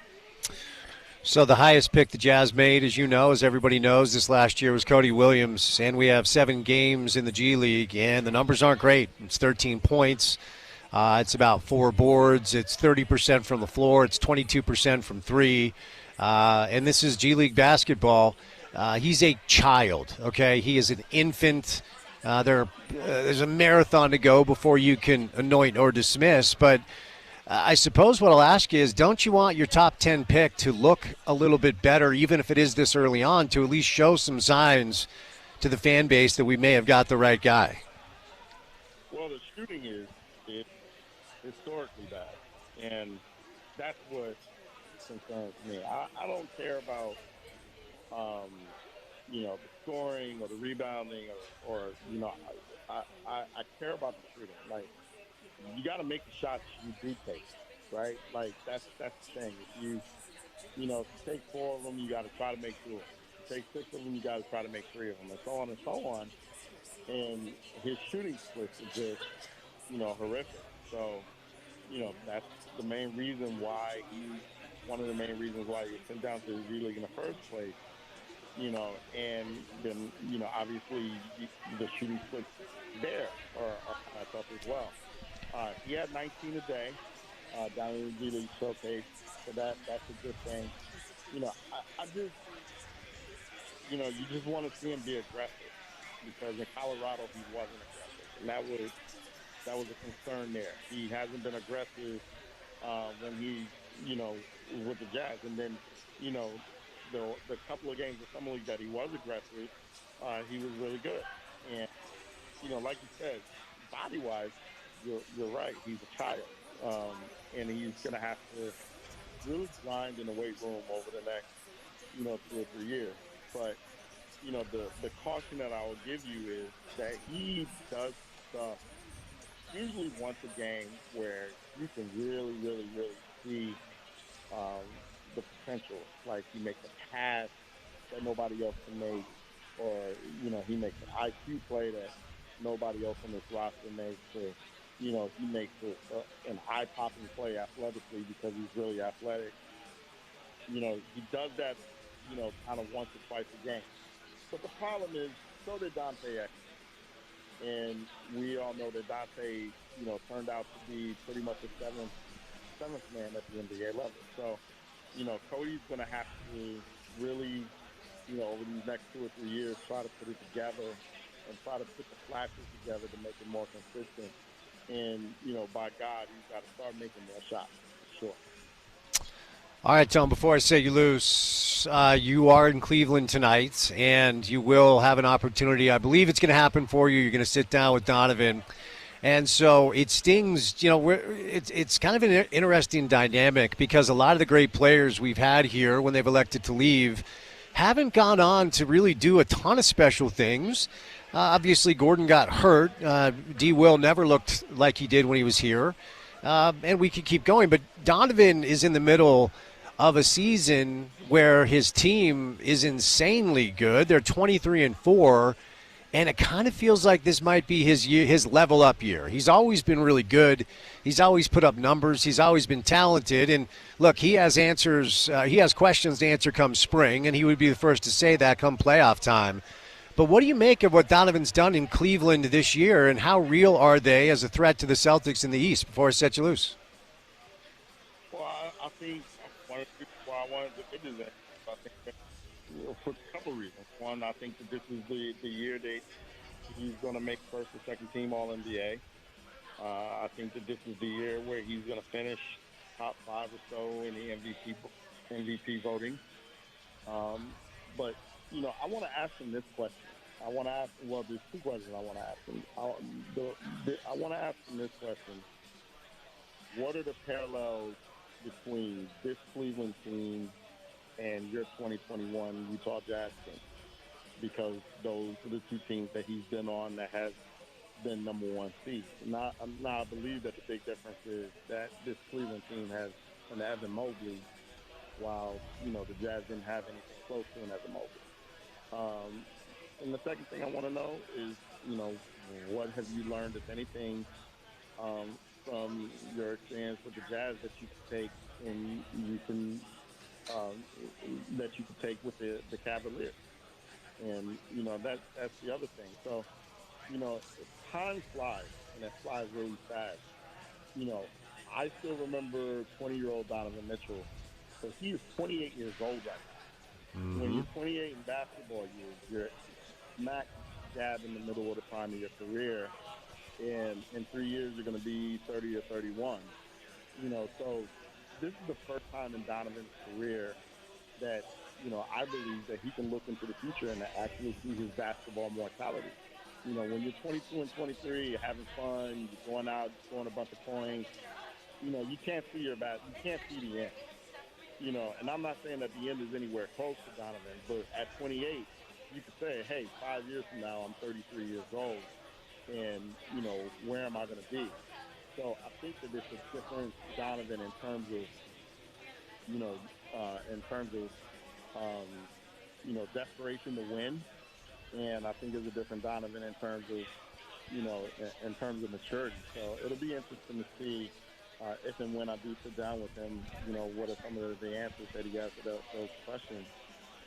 But, it's really interesting that how fast a basketball career can go that, Donovan's already 28 years old. That's wild, because I, like you, was covering him when he was a rookie at 20 years old, and, man, time flies. But we're old now, too, Tony. We're no exception. That's how it works. All right, my friend, thank you for the time. Safe travels, happy holidays, and we'll be in contact soon, okay? Yes, sir. Appreciate you, brother. All right, the Athletic Hour continues. Coming up on the other side with Chris Ronnie. We'll do some Utah football with CK. He was the Utah football beat writer for the Athletic for a number of years. 2 running backs have committed to Utah football this afternoon. And according to 24/7 Sports, the Utah football portal recruiting class ranking is at 15 right now after adding Wayshawn Parker, who's the number 2 running back in the portal. Devin Dampier last week, number 7 running back in the portal. So we'll get with CK on that. Preview the CFP round 1 begins tonight with an in-state clash. It's Indiana taking on Notre Dame. So we'll bring in Chris to get to some of that stuff. We're live today at the road home. You can give us a call at 801-819-7300 to donate. They're also available on Venmo or PayPal if you prefer to go that route. Just search the road home on your favorite Cash App there. You can check them out online at theroadhome.org/donate as well. Or come by in person where they're taking donations of physical items such as coats and hats and gloves and socks and underwear. The address is 529 9th Ave, 7300 South in Midvale. Phone number again is 801-819-7300. The website is theroadhome.org/donate. I think we'll take a break. No, we won't. We won't take a break just yet because we're going to welcome in Ryan from the Dish Pros. He has more affordable options for you for wireless services, your internet, in addition to cable TV. All you have to do is dial 801-424-DISH. What's going on, Ryan? Ben, thanks so much. Today I had such a funny phone call with a customer, and he was like, yeah, we're getting rid of, he called it crap cable, and I just started giggling and laughing, and he's like, I got to get something better. My service is just glitchy. It goes out all the time, and I switched my internet provider. Guys, here's the thing. Take advantage of these deals. Get the most reliable service out there. That's Dish. In any way, any shape or form you can think about it, especially now because they have added the redundancy where you can get most of your channels when the receiver's connected to the internet. So now if you have a problem with a storm, you still have the internet to be able to get all your channels too, and that gives you the most ultimate capability to not lose the ability to watch the content that you want to watch. So the best service, the DVR is the fastest DVR out there. Auto hops commercials, auto records locals. As Spence and I have talked on many remotes, it's nothing better than burning through a football game and skipping between the slow running plays. And you can do all that with the Dish and get the best deal. And guys, here's the offer. It's cheaper than YouTube TV now. You can get 2-year price guarantee. We'll throw in Netflix free for 2 years, guys. That is the ad-free version of Netflix too. It's not the one that you get packed full ads. Dish doesn't want you to watch ads. They're the only company out there that has a DVR that automatically hops commercial breaks. Get the upgrade, get the best system, get the best price through us, and we'll throw in dinner at JCW's and have you installed as early as next day. If you're worried about your internet solution to get rid of your crap cable, guys, we can help you with that.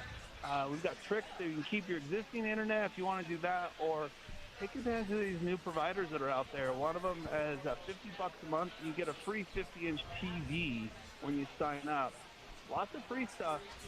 Take advantage of the deals. Put money back in your pocket. Get upgraded. Call us today. 424-DISH, 801-424-3474. All right, give him a call. Ryan from the Dish Pros, 801-424-DISH. Chris Kamrani stops by. Coming up next for some Utah football. Keep it here on ESPN 700.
All right, morale is high.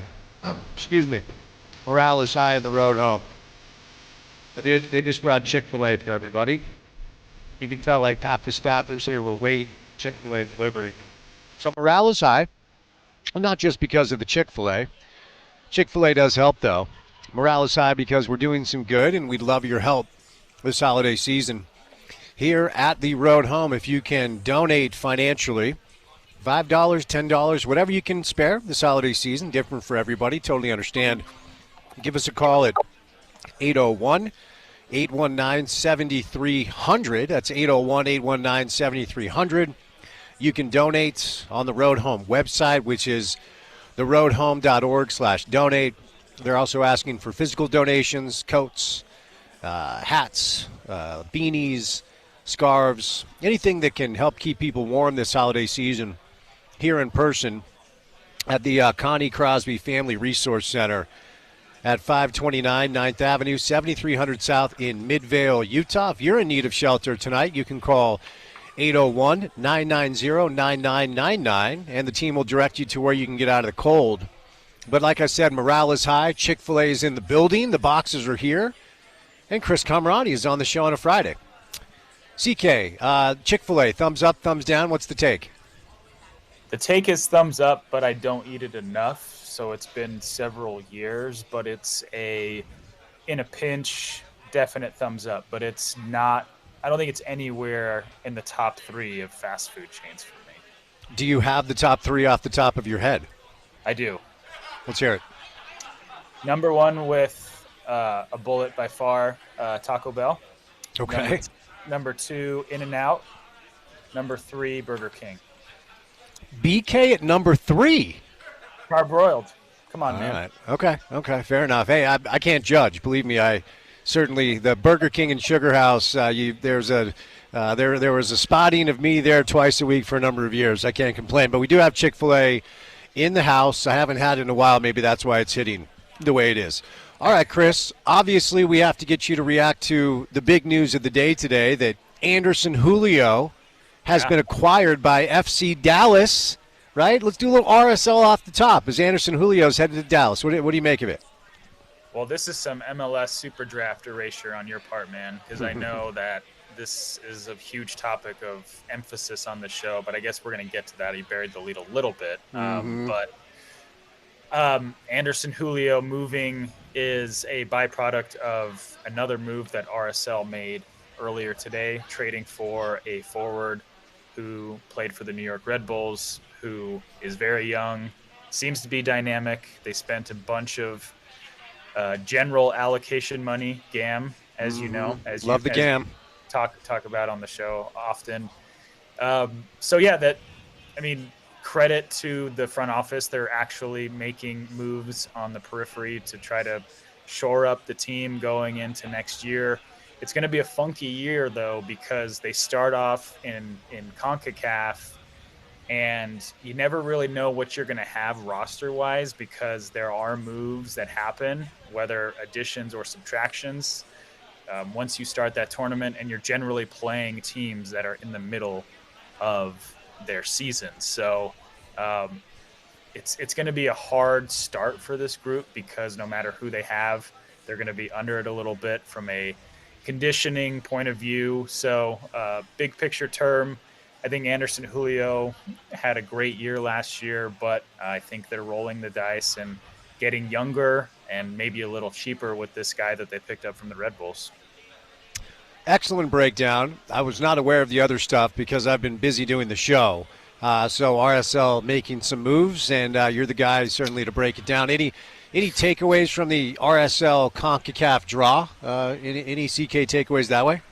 No, I just remember that the GOAT, Michael C. Lewis, talked about how he used to go actually cover CONCACAF during their runs on the road, and he talked about how awesome it was to go to Saprissa back in the day, and I was never lucky enough to have such an experience. So they're going back to Costa Rica, obviously a different club, but my takeaway is that it would be really cool to go to Costa Rica. Yes, and if that happens, I really think you should petition the Athletic to get down there. I think we could probably make that happen. All right, Christopher. Utah football. Let's go. Transfer portal style. So, according to the latest rankings, to 24/7 Sports, Utah is now up to number 15 in the transfer portal rankings classes, which I did not know was a thing. Wayshawn Parker, the number 2 running back in the transfer portal window, according to 247 Sports, has signed on the dotted line. In addition to a running back from New Mexico, Naquari Rogers is his name. Mike Mitchell has entered the portal. So the portal giveth and the portal taketh away. What are your thoughts on these 2 running backs and kind of where we're at with Utah football? I mean, I think they needed to get Wayshawn Parker. They needed an alpha, so to speak, to lead that room, because with the departure of Mike Mitchell, the entire running back room is now gutted. And if you think about the fact that with Isaac Wilson coming back, that's one returner between the quarterback and the running back room. That is pretty insane. So getting Parker is, a big get. He's young, which, in this day and age, I understand everybody's basically on a 1-year contract, but you can prove to him that if he can stay healthy and this new offense is, enticing enough for him, this could be a guy that could be your feature back for a long time. I don't know that much about Naquari Rogers. I know he played with Devin Dampier and under Jason Beck at New Mexico, and I know they added another guy who, ironically, I think was at New Mexico State last week, another running back. So the whole running back room is going to be revamped. But getting Parker was huge because he did have a bunch of really high-profile teams vying for him. So, I mean, there is a massive amount of time between now and the fall, certainly, so we don't exactly know what this means. And I'm always the guy that's hesitant to be, super hopeful in the off season. But a week and a half ago, it felt like Ute fans were kind of in the dumps and kind of down about everything that's gone on after a really tough year. And I suppose, Chris, it's okay to acknowledge that on paper they've done a pretty good job of the early part of, I guess, what I'll call this rebuild. But ultimately, a long way between here and the fall. What's your confidence level right now that, the early returns of this transfer portal stuff, the new offensive coordinator, running backs coach, wide receivers coach, at least are things that, Ute fans should feel excited about? Yeah, I mean, I think for me, this is going to be the most interesting year in Kyle Whittingham's tenure as head coach by far, because he is, and this is maybe a reach from an analogy standpoint, but it's like, it almost is reminding me when Nick Saban finally realized that he could no longer just have the 2 stud running backs, 1 tight end, and a decent receiver and beat you with defense. Like, there was a time when the light bulb went off for Saban, knowing that he had to adjust to the times and had to get more dynamic offensively. And for a long time, Utah's offense was pretty predictable. It was with a play caller that had a lot of respect, but wasn't necessarily going to do anything too cutting edge, was going to generally be in lockstep with what Kyle wanted. I think with Jason Beck's hire, with the guys that he's brought on, with the players he's bringing in, like, this is going to be just unlike any other football season Utah's had in the last 20 years, which is simultaneously very interesting. But the risk reward is going to be off the charts, and we don't really know what that's going to look like. And if you talk about what they've been able to achieve in the transfer portal, I'm the type of guy that generally wants to get not excited, but, from a, point of view of what have these guys actually done. There's only a few guys that really have put up actual stats. And obviously it starts with Wayshawn Parker. I think the kid from Tulsa that they got, the wide receiver who had, I think 500 something receiving yards, like 5 touchdowns. In any other normal Utah football season, that's generally their leading receiver.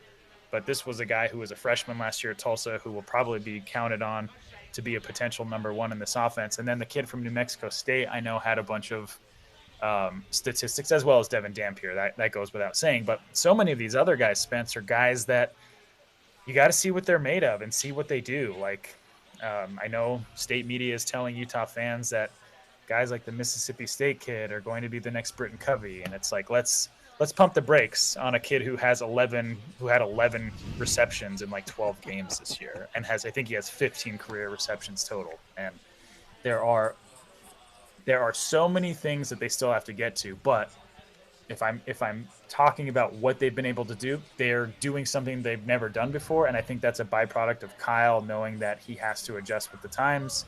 He decided to come back. He went with a hire that wants to do things, I think, a little differently, bringing in some of his own guys, and are hitting the portal to fit the system that he's going to run next year. You reference Isaac coming back, and you and I have not spoken on air after that went down. And, I don't know where he is with a knee injury. Of course, that has to be brought into consideration here, and I don't know if he tried to, go down to BYU. That was the rumor. If he kicked the tires on other schools and ultimately didn't like what was out there. So part of me kind of likes the fact that it indicates he wants to compete for the starting job. Is he healthy enough to even do that? But ultimately, it's good to have more talent in the room. Your take on Isaac coming back and how this kind of all went down?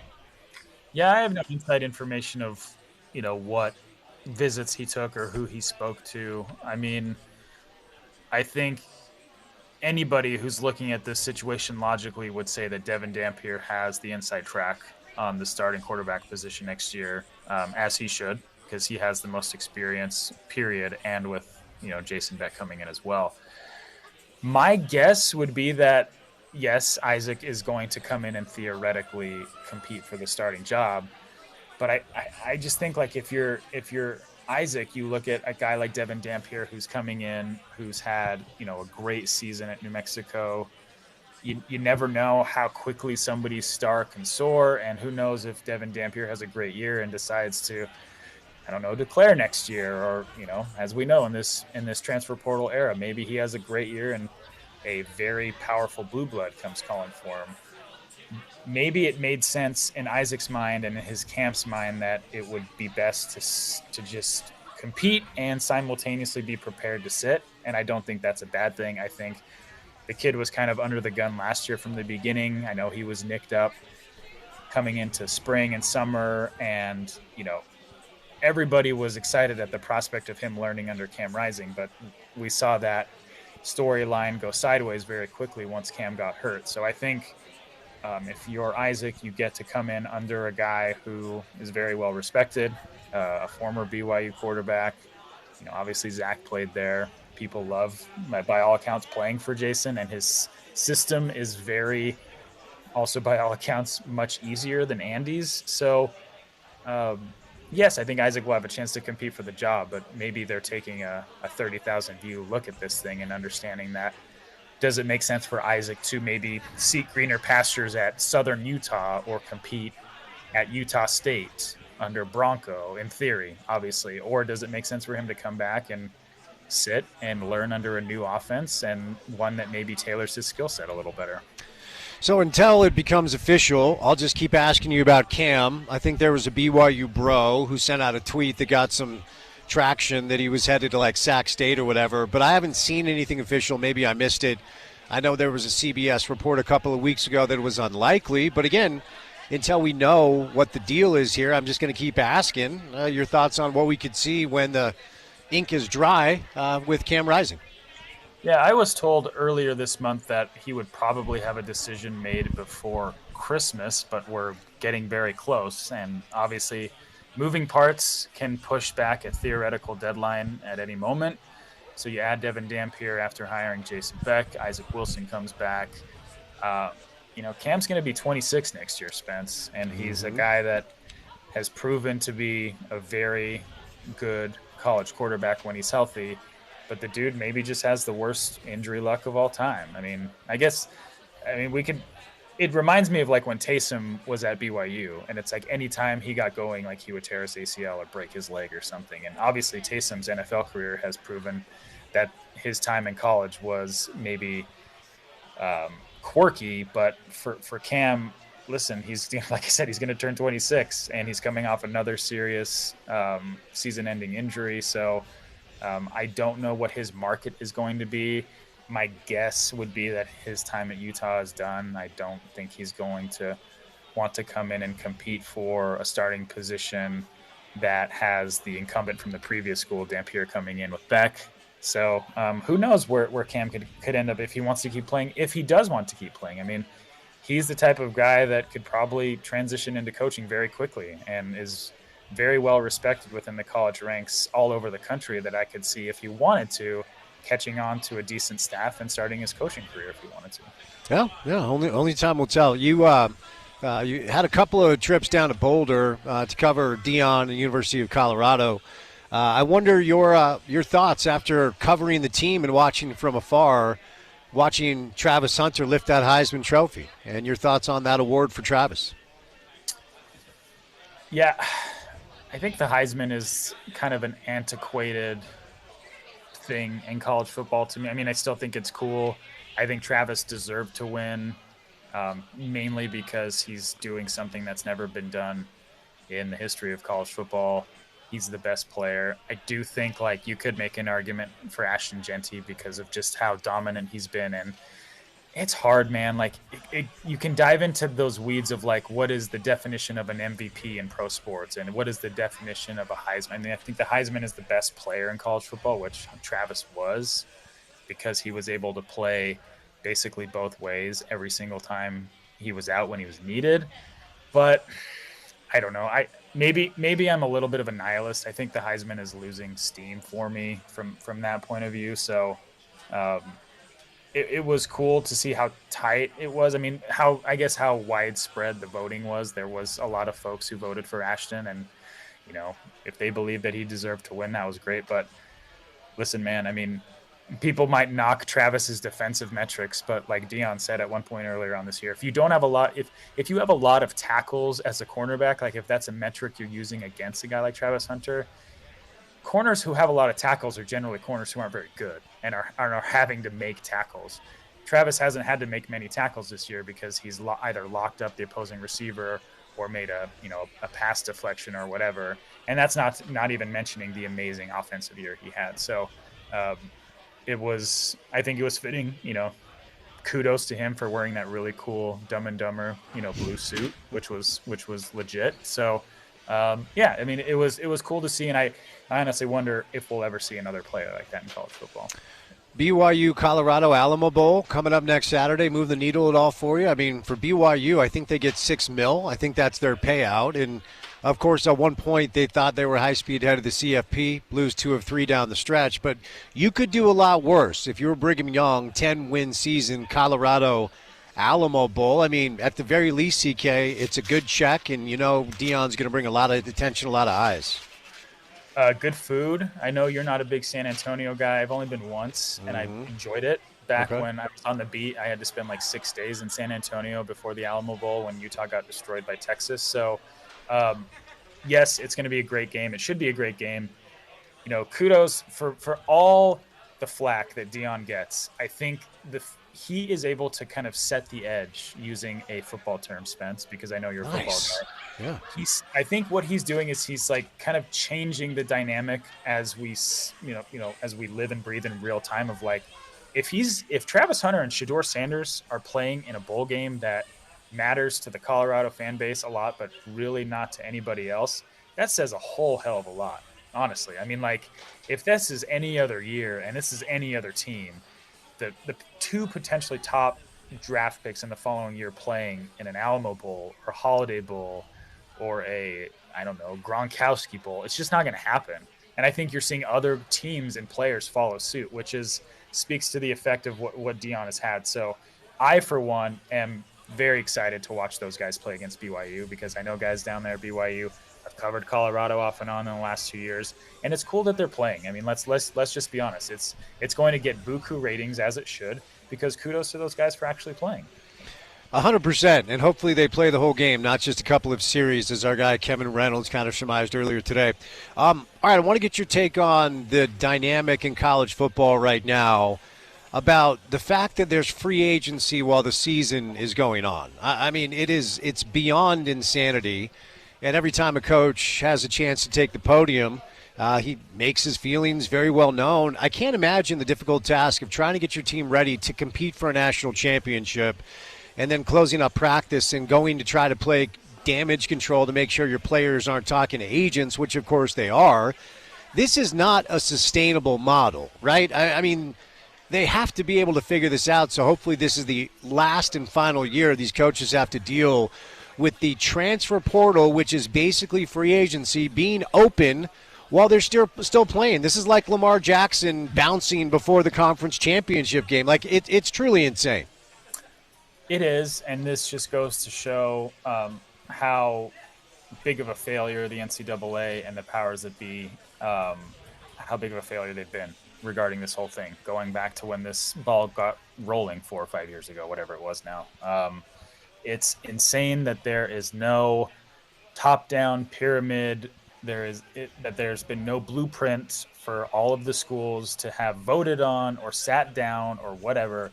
The problem is ultimately, Spence, if you want to boil it down to dimes and nickels or whatever that phrase is, there are conferences who make more money than other conferences, and it doesn't behoove those conferences to be in lockstep with other conferences that don't make as much as they do. That's the bottom line. And that trickles down to guys like Kenny Dillingham saying, we're going to allow our transfer portal player guys to still practice with us during the time in their portal. And then guys like Dion that are like, I'm going to help you find your next spot, but you're not going to eat my food. And I'm not going to put you up while you're just waiting to find your next spot. So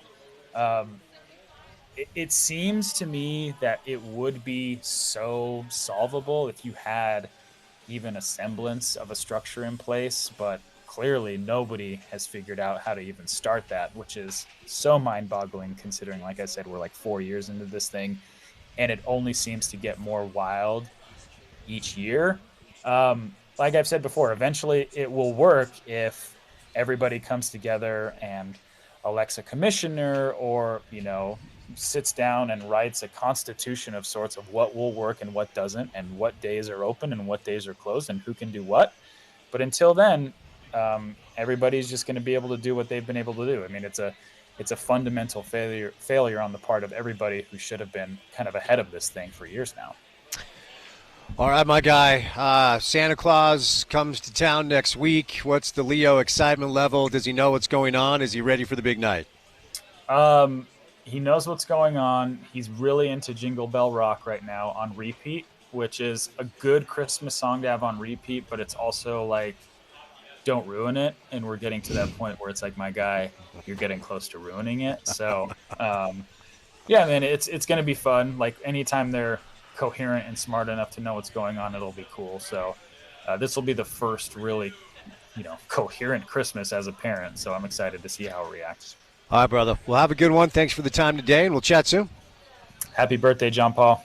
There it is. Yes, happy birthday to the great John Paul. Should have referenced that earlier. Well done, CK. All right, 5 o'clock hour of the program comes your way next. We'll do some more college basketball and some college football with Blaine Fowler. Live at the road home today, let's welcome in Ryan from the Dish Pros. Affordable options for cable television, in addition to your wireless services, and finally, internet. You can save a grip of money. All you need to do is dial 801-424-DISH. What's going on, Ryan? Just that easy. Guys, I'll tell you, this is a time you should really take a look at what your service is getting you and what you're paying. You probably don't know. Most people don't. Your bills just keep getting higher and higher. Your cable bill went up. If you got DirecTV, you saw that one happen a couple months ago.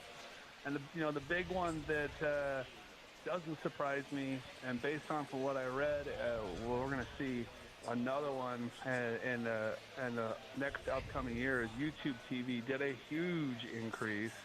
And guys, here's the thing: it's you can go to a full streaming service, or you can go to the traditional system, and there is a night and day difference. The DVR is literally 10 times better, way faster, instantly reacts to your request. There's no delay or lag. You've got the ability to set up so it auto-records your games. You can be like Mr. Spence Checketts and have the Rose Bowl, the original Utah Rose Bowl, on your DVR many years later, right? Yep, absolutely. I'm so jealous about that. That is an awesome thing. You got the DVR, you got the best system, you got the best price. And if you call right now, we're going to throw in some movie channels. We're going to guarantee the price for the next 2 years. And guys, this is the kicker. Netflix free for the next 2 years. This is not the ad version. This is the ad-free version. This is $370+ of value, and it is like built into the system like a channel, along with Amazon Video Prime. Most of us have that. So Thursday Night Football, if you're a Dish customer, you just switch to the Amazon Prime channel and you're watching the games. Call us up, take the upgrade, lower your bill. Get a bigger, faster DVR. Know that you got the best price out there when you call us. That's something we flat out guarantee no matter what. Plus, on top of everything, we will throw in dinner at JCW's as a courtesy when you get set up with us. Call us today. We'll have you installed on Saturday. We won't be open tomorrow, but we'll be open on Monday. Limited hours on Tuesday, and then Merry Christmas to everybody. So, guys, it's time. And here's the thing. If you're buying a new TV, it's time. Why don't you switch your TV system? Let us show up. We can mount and install the TV for you. Get you all taken care of there, and throw in dinner on us. So call us today. Merry Christmas to everybody. 801-424-DISH. That's 424-3474. All righty, there he is, Ryan from the Dish Pros. We've got 3 hours down. We have 1 hour to go. The 5 o'clock hour of The Drive comes your way next, right here on ESPN 700.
Saturday against Iowa. The men play Iowa. On the Big Ten Network, the women will welcome in Arizona State here to Salt Lake City. Jazz are off tonight after getting a win. That's right. The Utah Jazz won a game last night over the Detroit Pistons. Going to be back in action coming up against Brooklyn on Saturday. Two rebuilding teams on Saturday. NFL Week 16 got rolling last night with a pretty good game, I thought. The Chargers took care of the Broncos 34-27. And tonight is the first game of the first round of the CFP. The CFP bracket will start to unfold. It's an in-state matchup between Indiana and Notre Dame. It's supposed to be very cold in South Bend. Notre Dame is a 7-point favorite. The winner of that game advances to take on Georgia in the Sugar Bowl. That's right. The Bulls are still a thing. Lost in all of this is that the Bulls are still very much a thing, and they will be, maintained as much as they can. The Arizona State Sun Devils will take on the winner of the Clemson-Texas game in the Chick-fil-A Peach Bowl. Tennessee-Ohio State will play – the winner will play Oregon in the Rose Bowl. Then it's SMU-Penn State taking on – the winner of that game will take on Boise State in the Fiesta Bowl, then the aforementioned Sugar Bowl. Just hopping in your car and starting your commute home. Happy Friday to you. Congratulations. You made it. It is weekend time. Take a big old deep breath. You made it to the weekend, and there's a bevy of sports on your plate coming up this weekend. We are live today at the road home. We are asking you to donate. So a couple of different ways you can do it. Asking for economic help, financial donations, $5, $10, whatever you can do. No donation too small. And a couple of different ways you can do that. You can dial 801-819-7300. That's 801-819-7300. You can visit theroadhome.org/donate. They're also on Venmo or PayPal. If you prefer your favorite cash app, just search The Road Home and trying to do some good this time of year. They're also asking for physical donations if you have it in your ability. And, most of us have extra coats and gloves and hats and socks and such at home. Even if you think you don't, you roll home, you do a little bit of spring cleaning, do a little bit of winter cleaning, and you'll be surprised at what you have. They're asking for mostly new, if not gently used coats, in addition to beanies and scarves and socks and underwear, anything to keep people warm this time of year. Excuse me. And you can come in person to donate at the Connie Crosby Family Resource Center, which is 529 9th Ave, 7300 South here in Midvale. And if you are in need of shelter tonight, there's some good news. You can call 801-990-9999, and the team will direct you to where you can get out of the cold tonight. So if you need some shelter, 801-990-9999 is the number for you to call. All right, we're going to bring in Blaine Fowler from BYU TV. We'll get a preview of the Alamo Bowl. BYU still has a game to play. They're going to take on Colorado. The Buffs are a 4.5-point favorite in that game. The over-under is a healthy 53.5. So we'll bring in Blaine for a preview of that game. Utah football made a couple of additions today. 2 commitments, both running backs, out of the transfer portal. And we have been talking for a couple of weeks about the potential of Wayshawn Parker landing here in Salt Lake, and that's exactly what happened earlier. He's going to follow his former his running backs coach prior to up on the Palouse, Mark Atuaya, of course, is down here in Salt Lake.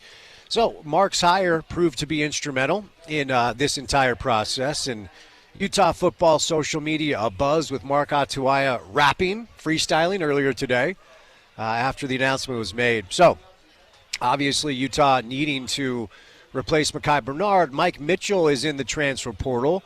Jalen Glover landed at UNLV. So the running back room received another commit as well in Nequari Rogers, who played his college football at New Mexico, of course, where Jason Beck was the offensive coordinator. So according to 24/7 Sports, right now Utah's their recruiting class out of the portal is ranked number 15 because Wayshawn Parker, according to 24/7 Sports, is the number 2 running back recruit available in the transfer portal, which is a really big deal, man. That's not nothing at all.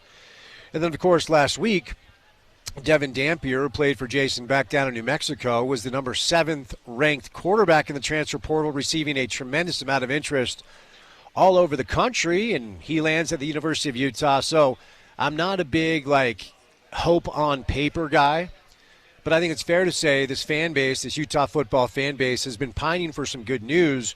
And the sad reality is when you have a rough year like the University of Utah did last season, a lot of the hope will be found off the field. A lot of the hope will be found with transfer portal additions and things like that. So that's kind of the hope that we have right now. Nobody knows how it's going to translate come fall time, and there's plenty of time left between now and when the dust settles. Transfer portal remains open for another 8 days or so. And so we'll see if Utah is able to continue to kind of keep that ranking near the top 20. As of right now, they're number 15, which is a really, really healthy number. And there are plenty of additions that still are left. They probably are going to need to add a little bit more talent on the wide receiver side of things. Rumors about Dorian Singer potentially coming back, can't corroborate any of those. And ultimately, that's a spot where they need to look. And Isaac Wilson, after flirting with some other schools, elects to come back to the University of Utah. That gives Utah the guy that appears to have the inside track on the starting job is certainly Devin Dampier, because he played for Jason at New Mexico and didn't just play for him, played really well for him. And it feels like, I don't know if I want to go as far as to say that was a package deal. Certainly kind of feels like it, though. And so I think it's safe to surmise and assume that Devin will start. Not sure what the deal is with Isaac Wilson's knee. We have to remember he went down with an injury to end his season last year. Is he going to be ready for spring ball? Nobody knows. But those are the two names you have in the quarterback room as of now. And my guess is whether it's a high school recruit on campus like it was with Isaac last year, or another transfer portal addition, Utah football is probably going to make a couple of other quarterback additions, wide receiver room. Now 2 good running backs in the transfer portal as well. Now, it's not all good news. Utah football, they lost Cameron Calhoun, as we talked about, to the University of Alabama. And, when it comes to what Alabama can offer, probably not a whole lot that you could have done. Cameron Calhoun announced that he was coming back to Utah, tweeting out a Utah man am I, before they called him down in Tuscaloosa. And unfortunately, Utah football loses a really good player. But they have, my count as of now, 9 transfer portal additions.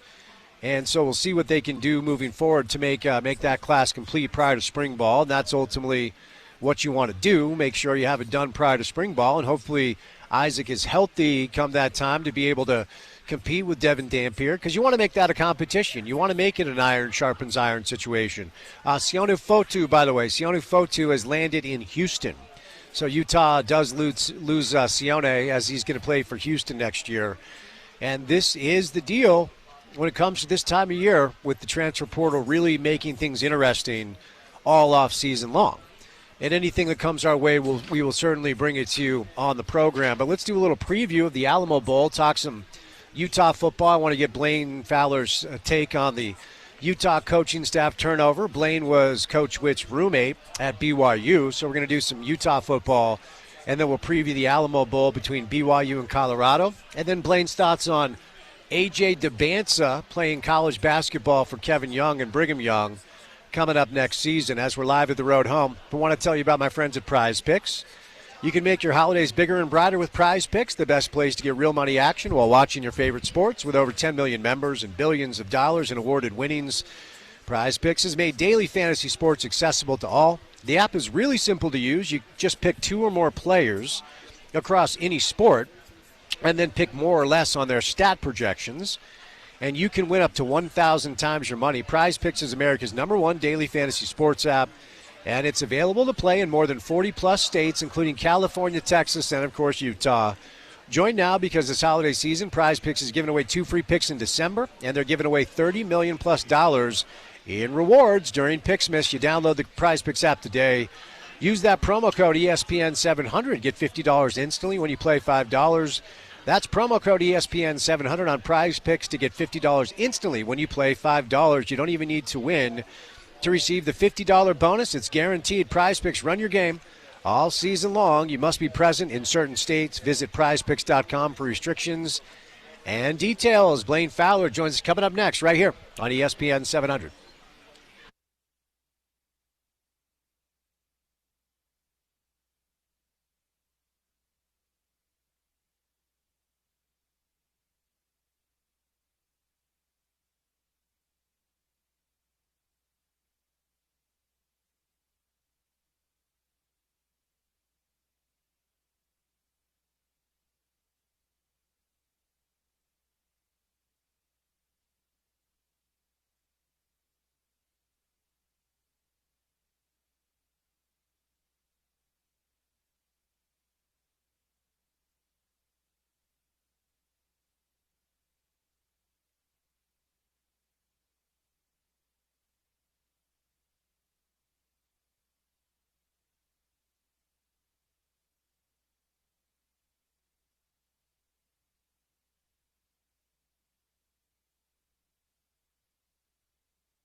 need to join. I got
All right, we're going to wrap it up now.